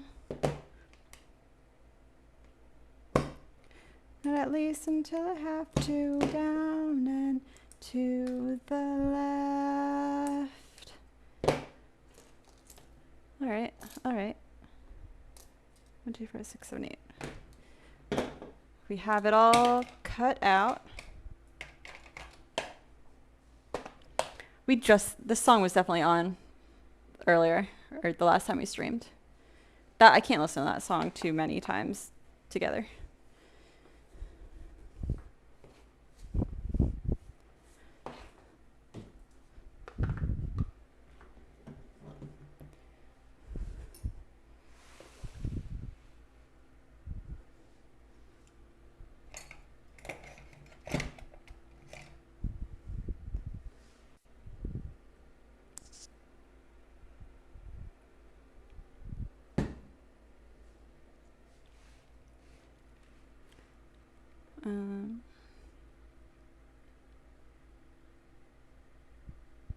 Around lost with you. All right, now I am just gonna grind them down, I guess. I asked a question on Twitter the other day and nobody answered me because I only have like 1 follower and it's probably like a bot. But I was like, hey, if you were gonna commit a crime, do you think you could use your grinder to grind off your fingertips so you wouldn't leave any traces? I think you could.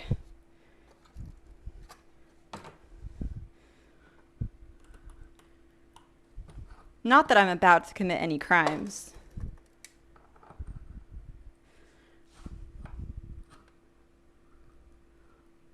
But, you know, if I was gonna.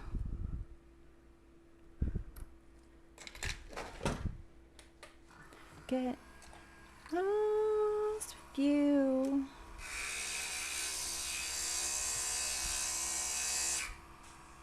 I get lost with you.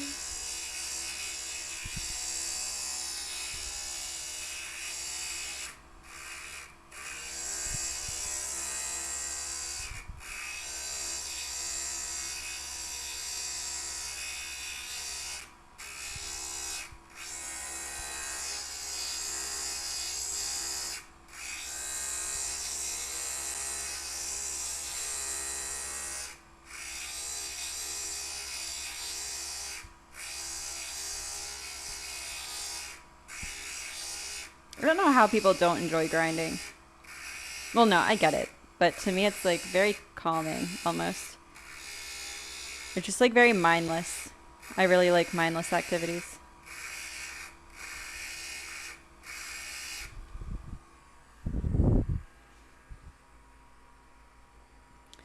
Oh, hey, Kelly. Didn't know you were hanging out. This is right up my alley. Thinking about crimes and serial killers. And yes, you probably could. It'd be super cringy to think about. Do you want to know something really gross, Kelly, if you think that's cringy? I don't know if I want to tell you. It might gross you out too much. Not with you.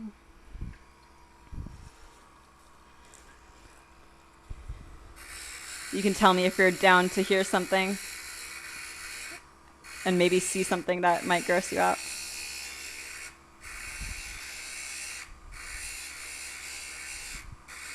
Kelly, do you listen to, we were talking about podcasts earlier. Do you like Crime Junkie? Most of the podcasts I listen to are just comedians. But I also listen to Crime Junkie. And it's so good. Again, I think it's twisted and sick that we're into like listening about people get violently murdered, but it's very addicting. Not tell me, and you love Crime Junkie. I suspected you would. Well, I don't know if you know, but I used to suck these two middle fingers when I was little. Like a lot of kids suck their thumb. I would suck these two fingers. And I did it for a long time. Like I think until I was like 9 or something. Like I was still having trouble not being able to do it. And I wouldn't do it during the day, like around people, but like at night I'd go to bed without them in my mouth and then I'd wake up and they'd be there. So like, don't think I was some like middle schooler doing that in public. But I would always suck these two fingers. And like something happened to the middle one where like eventually my fingerprints like disappeared because they always had like water on them because of my mouth. Like in the morning I'd wake up and my fingers would be like deformed. Like they wouldn't have a fingerprint.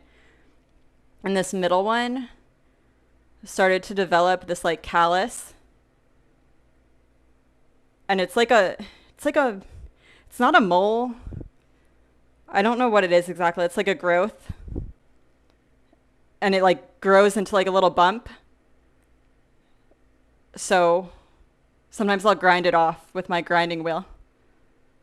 It doesn't hurt. I just grind off the bump.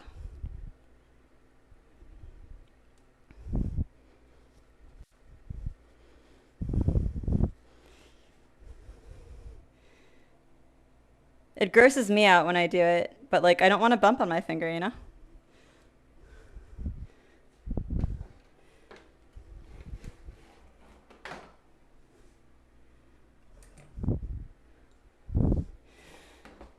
LOL. The same for pictures.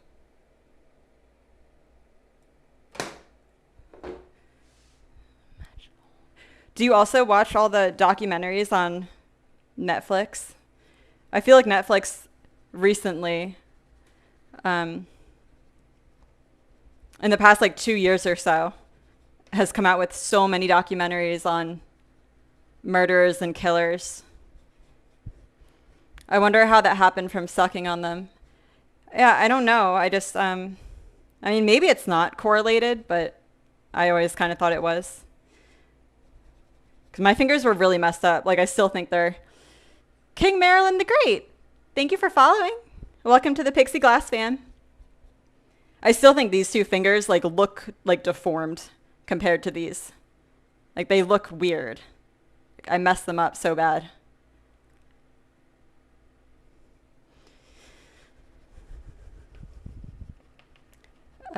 Well, since you asked, I have Discovery Plus, and they have a ton of serial killer documentaries. What is Discovery Plus? Is that like a cable channel? Or is that something you can get on like, is that like Netflix or something? I don't really know about anything other than Netflix. But those documentaries, some of them are really good. I don't watch a ton because Peanut Butter isn't into it. But a few of them I've seen. Like what was the last one on, the one on Ted Bundy I saw on Netflix? That one was really good. What's your favorite one that you've seen on Discovery Plus, or any? King Marilyn, hey, do you like silly questions? Sure, Marilyn, go for it. I'm down for some silliness. Kelly says it's a subscription. Todd isn't into it either. Yeah, guys aren't really down with that stuff. I don't know why. I guess that's good. Like, wouldn't you be a little creeped out if your husband was like super into that? Marilyn says, if you saw a person from your life and they were shrunken to a tiny size, what scary face could you make when you pick them up? Oh, well, I don't think I would make a scary face at them. I think I would make a nice face and be like, hey, how'd you get so tiny?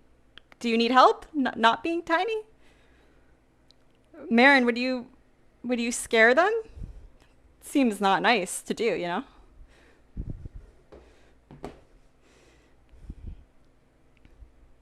Tiny people are people too.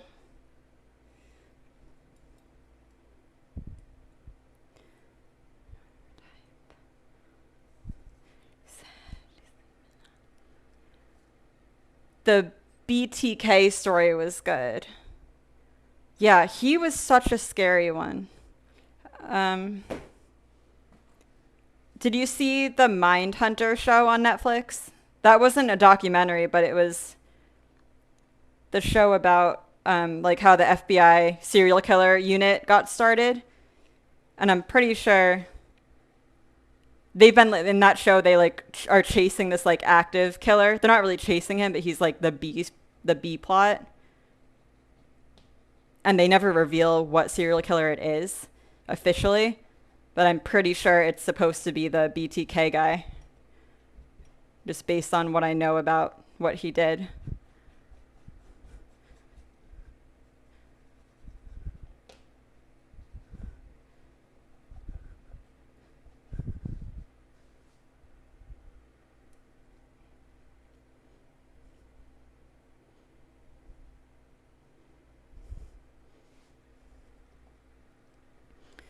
You don't think you saw that show? It's really good. I'd recommend it. And Todd would probably like it too, because it's not just about killers. It's like an actual show with like a plot line and characters. But it's based on true facts, like how the FBI first coined the term serial killer and how they like realized that mass or like, you know, serial killing was a thing.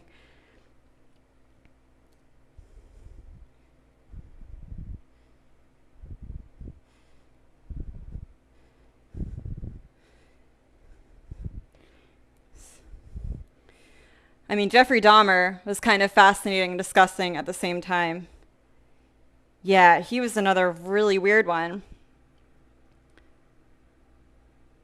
If you guys aren't as into killers as me and Kelly, Jeffrey Dahmer I think he was gay, right? And he would like go to gay bars or whatever and pick up other young gay men and bring them back to his place to like hook up or have dinner or whatever. And then he would drug them and drill like holes into their head and then pour like battery acid in there or like orange juice or just like random things. Because apparently he was trying to make like human zombies. Obviously he was really mentally ill. He didn't really have a plan.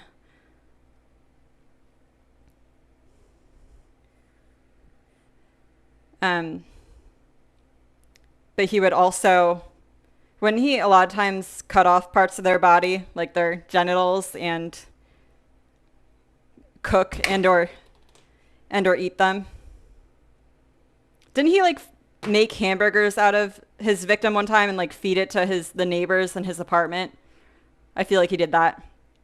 Also with him, one of the most fucked up parts of that is that one of his victims actually escaped from his apartment.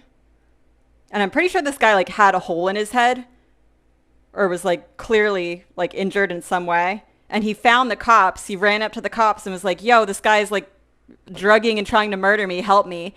And then Jeffrey Dahmer came up and was like, oh, this is just my boyfriend. He's having a freak out.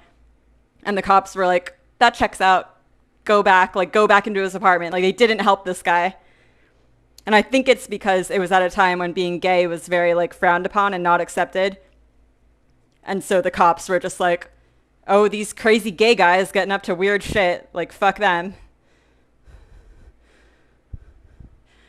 Kelly says, yes, that was crazy. And the kid was like 14. Okay, I got that right. Yeah. It's wild how, like, he escaped and then I think he ended up dying, right? I don't think he made it out in the end.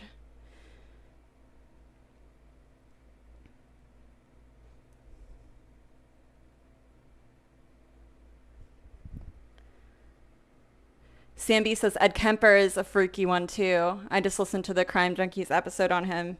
Yeah, that Mindhunter show on Netflix I was talking about. They do an interview with him on there too. He's like a big character in that show. And he's fucking disgusting. It's his whole thing with his mom. Right? He was the one. I think his mom, he and his mom had a very like tortured relationship where she would like yell at him and call him a piece of shit and like worthless and all the time. And he definitely had this weird like sexual slash hatred obsession with her. And he eventually killed her, cut off her head. Pretty sure did some sexual stuff with her head and or body.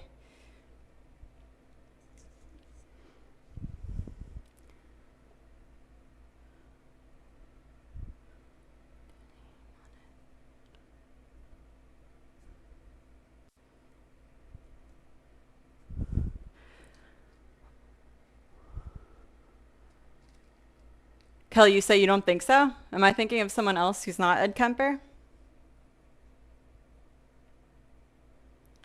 What did he do then? That was for sure one of them. Promise me. Hopefully I'm not losing followers by talking about graphic sex crimes. Probably gaining some weird ones.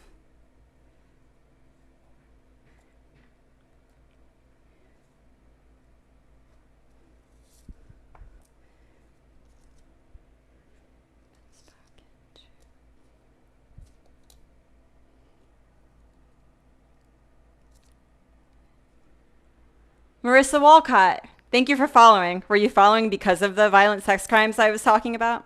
Did you really appreciate them? Thank you, if so. Oh, Kelly says that no, the kid was killed by a Dahmer. You don't think he got away. Yeah, that's sad.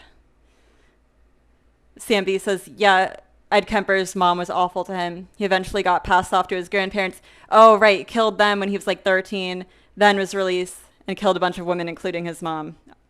Yes, I do remember his whole backstory now. That's like the shittiest part about that whole thing that I find also maybe the most interesting is like, can these people be rehabilitated or are they just kind of fucked up from the time they're born and they can never be fixed, you know? Like I kind of think it's the latter just based on all the scenarios we know about where like many of them were caught and put in prison and then they got out on parole and they just did the same exact shit all over again.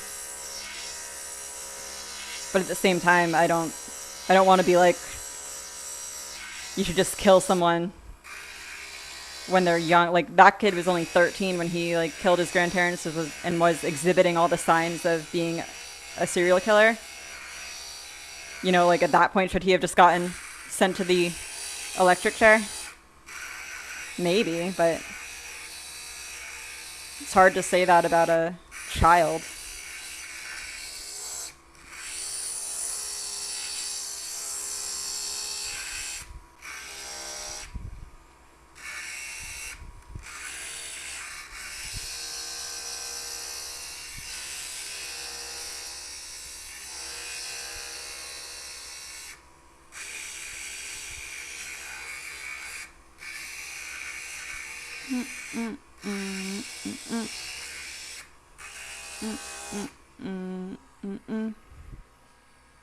Don't you stop to get enough. Honey, honey pie. Ooh, girl. Honey, honey, honey pie. I wonder if I thought last time I made one of these flowers, I like saved one of the petals to use as a template. I guess not though. That honey pie, come bite it. You stop to get enough. Honey pie, honey, honey, honey pie. Stop to get enough. Honey, honey pie.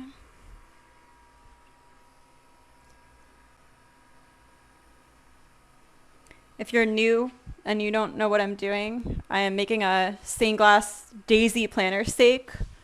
And I have a finished one over here. This is what I'm going to be making.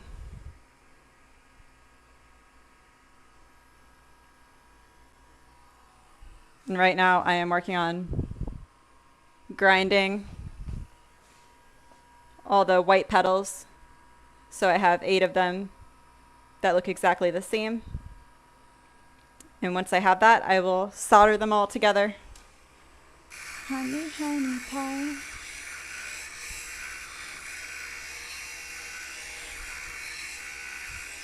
Honey, honey pie.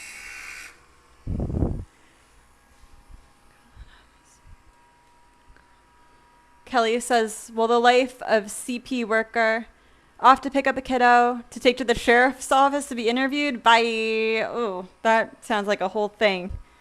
Have as much fun with that as you can, Kelly. I could never be a social worker. Oh my God. I don't have the patience for that. I also just like I don't have that much sympathy for shitty people. I feel like as a social worker, you have to deal with a lot of shitty people and be nice to them and like help them get better. And they do definitely deserve to get better, but I couldn't be nice.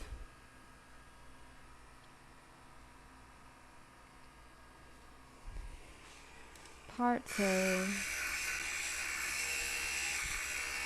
The July.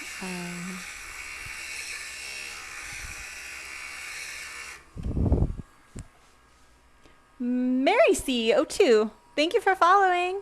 I appreciate it. Barrels of fun, Kelly says.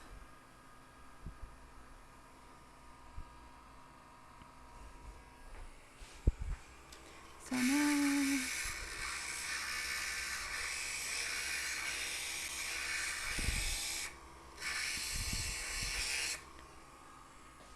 bring punch and pie and CMB. We need to get more people to cheer towards the subscriber giveaway. I think you two are the only ones that have been cheering. We're never going to get to 100 if nobody else cheers. We need to incentivize this. I think that looks good. Go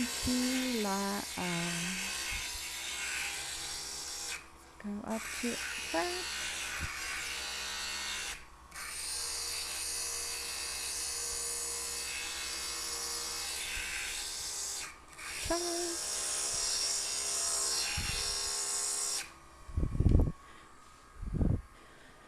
Mary C. Bought the blue whale from you last year. Love it. Fun to watch how you create. So talented. Oh, thank you so much for buying a piece of art. That makes me super happy. I hope the whale is still holding up well.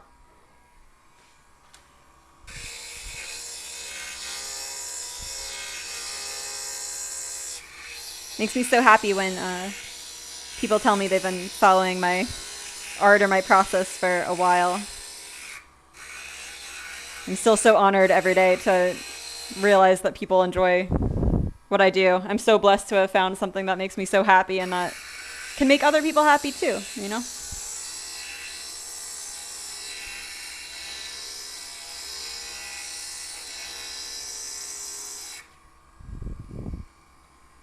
Party.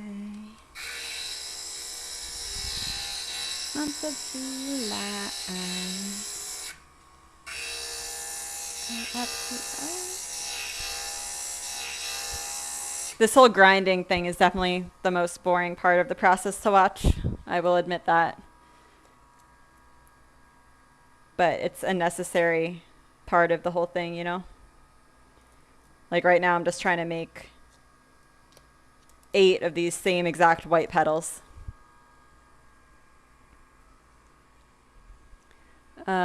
Sam B says, maybe you could do something interesting every time someone shares like a dance or slap some more peanut butter on PB's face.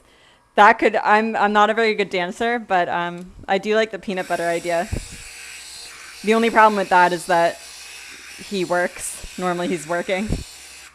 And even though he's working from home normally, he probably wouldn't appreciate being pulled away from his meetings to put fucking peanut butter on his face. But if it was like on a weekend, we could probably enforce that.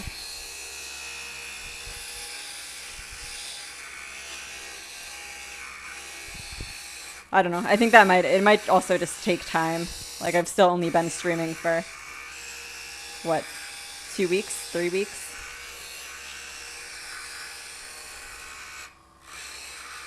I feel like you have to build up a decent audience.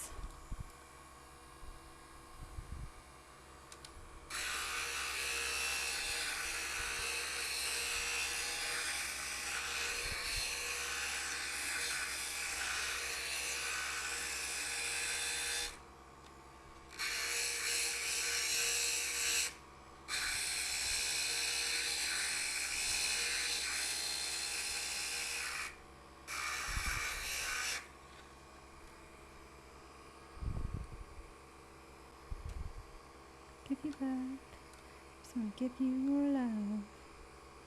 You can see these look pretty much identical at this point. That's what we want. Show me what you're made of.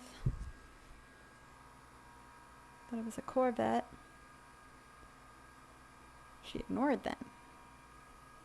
She's hanging with the rubber now. Manny Pacquiao.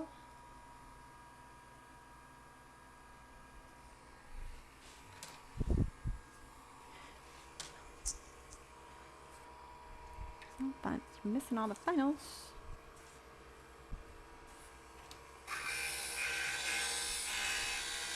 Billy Corgan.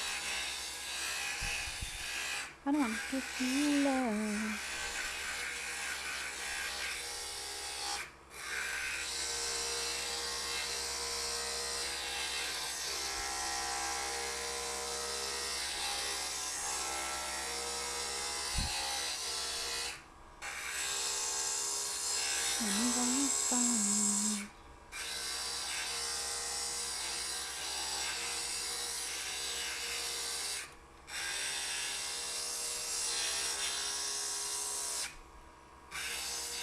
I said I make money, money, make money, money, ay.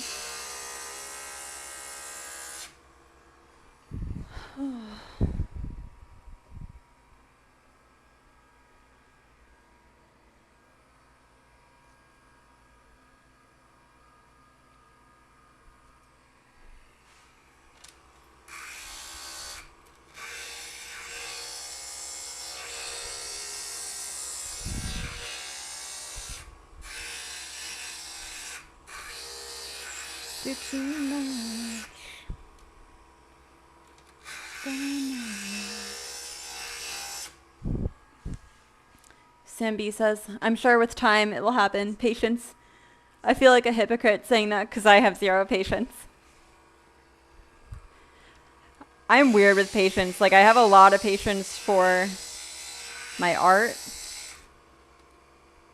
and like learning a new skill. But 0 patience when it comes to like people or I don't know, waiting for something that I'm really looking forward to.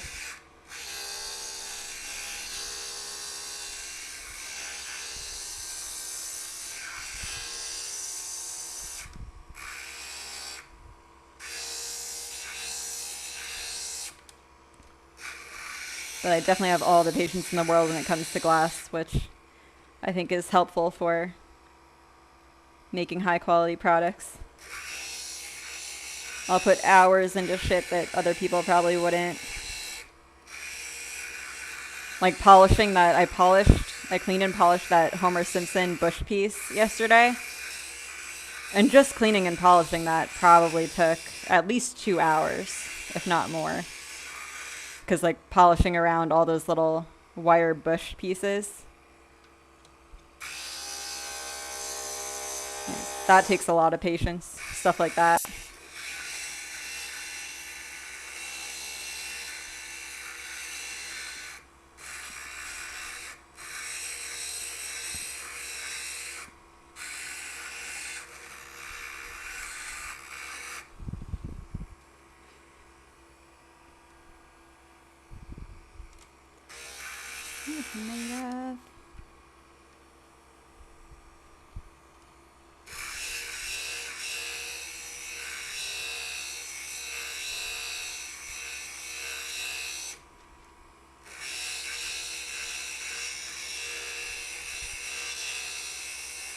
Jamming.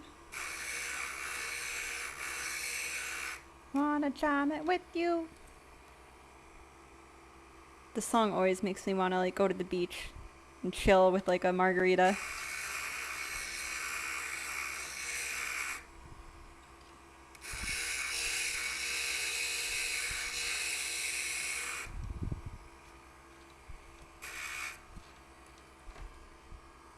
Jamming's through.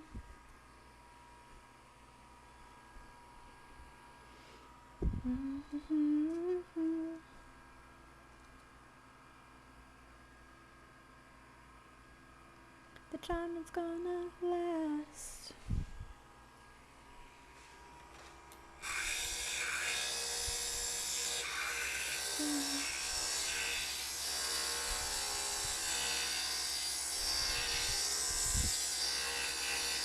I'm so hungry though. I'm like getting weak from hunger. I don't know if I can finish this daisy planner without some food.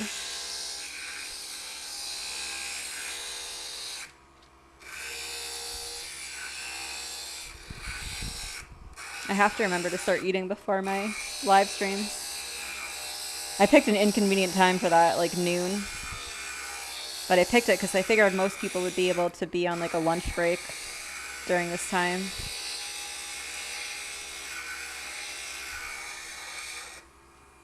Ideally, I would stream at like, I think starting like 5 p.m. is probably the best. It's probably when the most people are like getting off work and want to just like chill out. But that's my peanut butter time.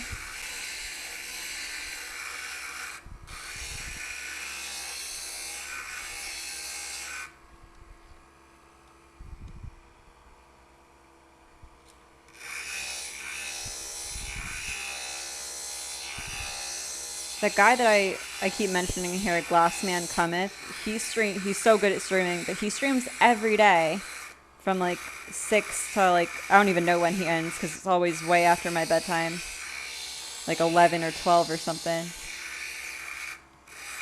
That would be rough. That would be really draining.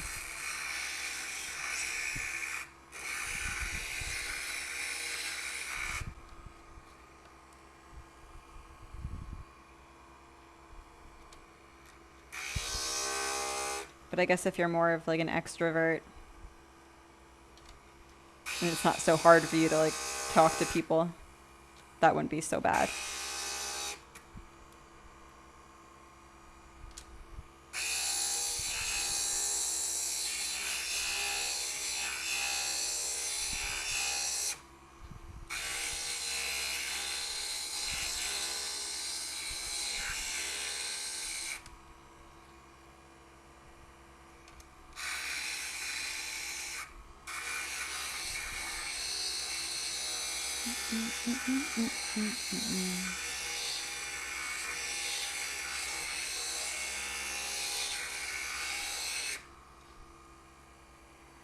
Well, Virginia, don't make me. You Catholic girls are much too late. Oh, sooner or later it comes down to fate.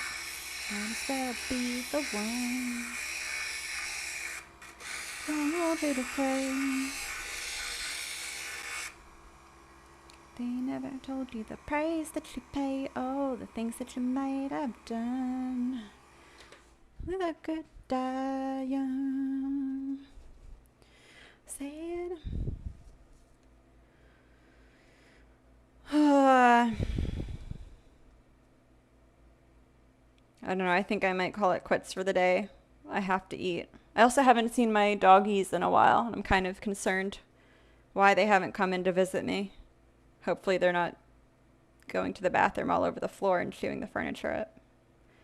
Sign. I'll throw you a line. Never lets in the sun. Yeah, I think I'm gonna hop off and go get food. Thank you anyone who's still on, who's been hanging out with me. You've made my morning and afternoon very enjoyable. I'll be back on 12 p.m. Eastern on Thursday. I'll probably be doing more of these daisy steaks, unless there's something new I want to start. Josh, hey Jack, you just got back. Thank you so much for doing this. No problem. Thank you so much for joining in and helping out with the experiment. I feel like you were a very big helpful part of that and people enjoyed you. So thank you. You'll have to go watch what you missed. Do it up, my friend.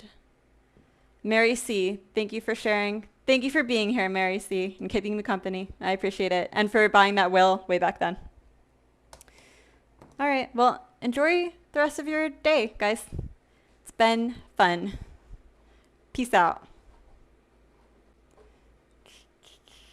Oh, I always forget. I'm going to do a raid. I'm going to see if there's anyone online. If there's someone online, I'll do a thing called a raid, which means I'll just send you guys over to their channel. K-Ron Spliffs. This guy's a glass blower that I like to watch. So if you want to hang out and check out a glass blower, could be interesting. Here we go. Raid. K-Ron Spliffs.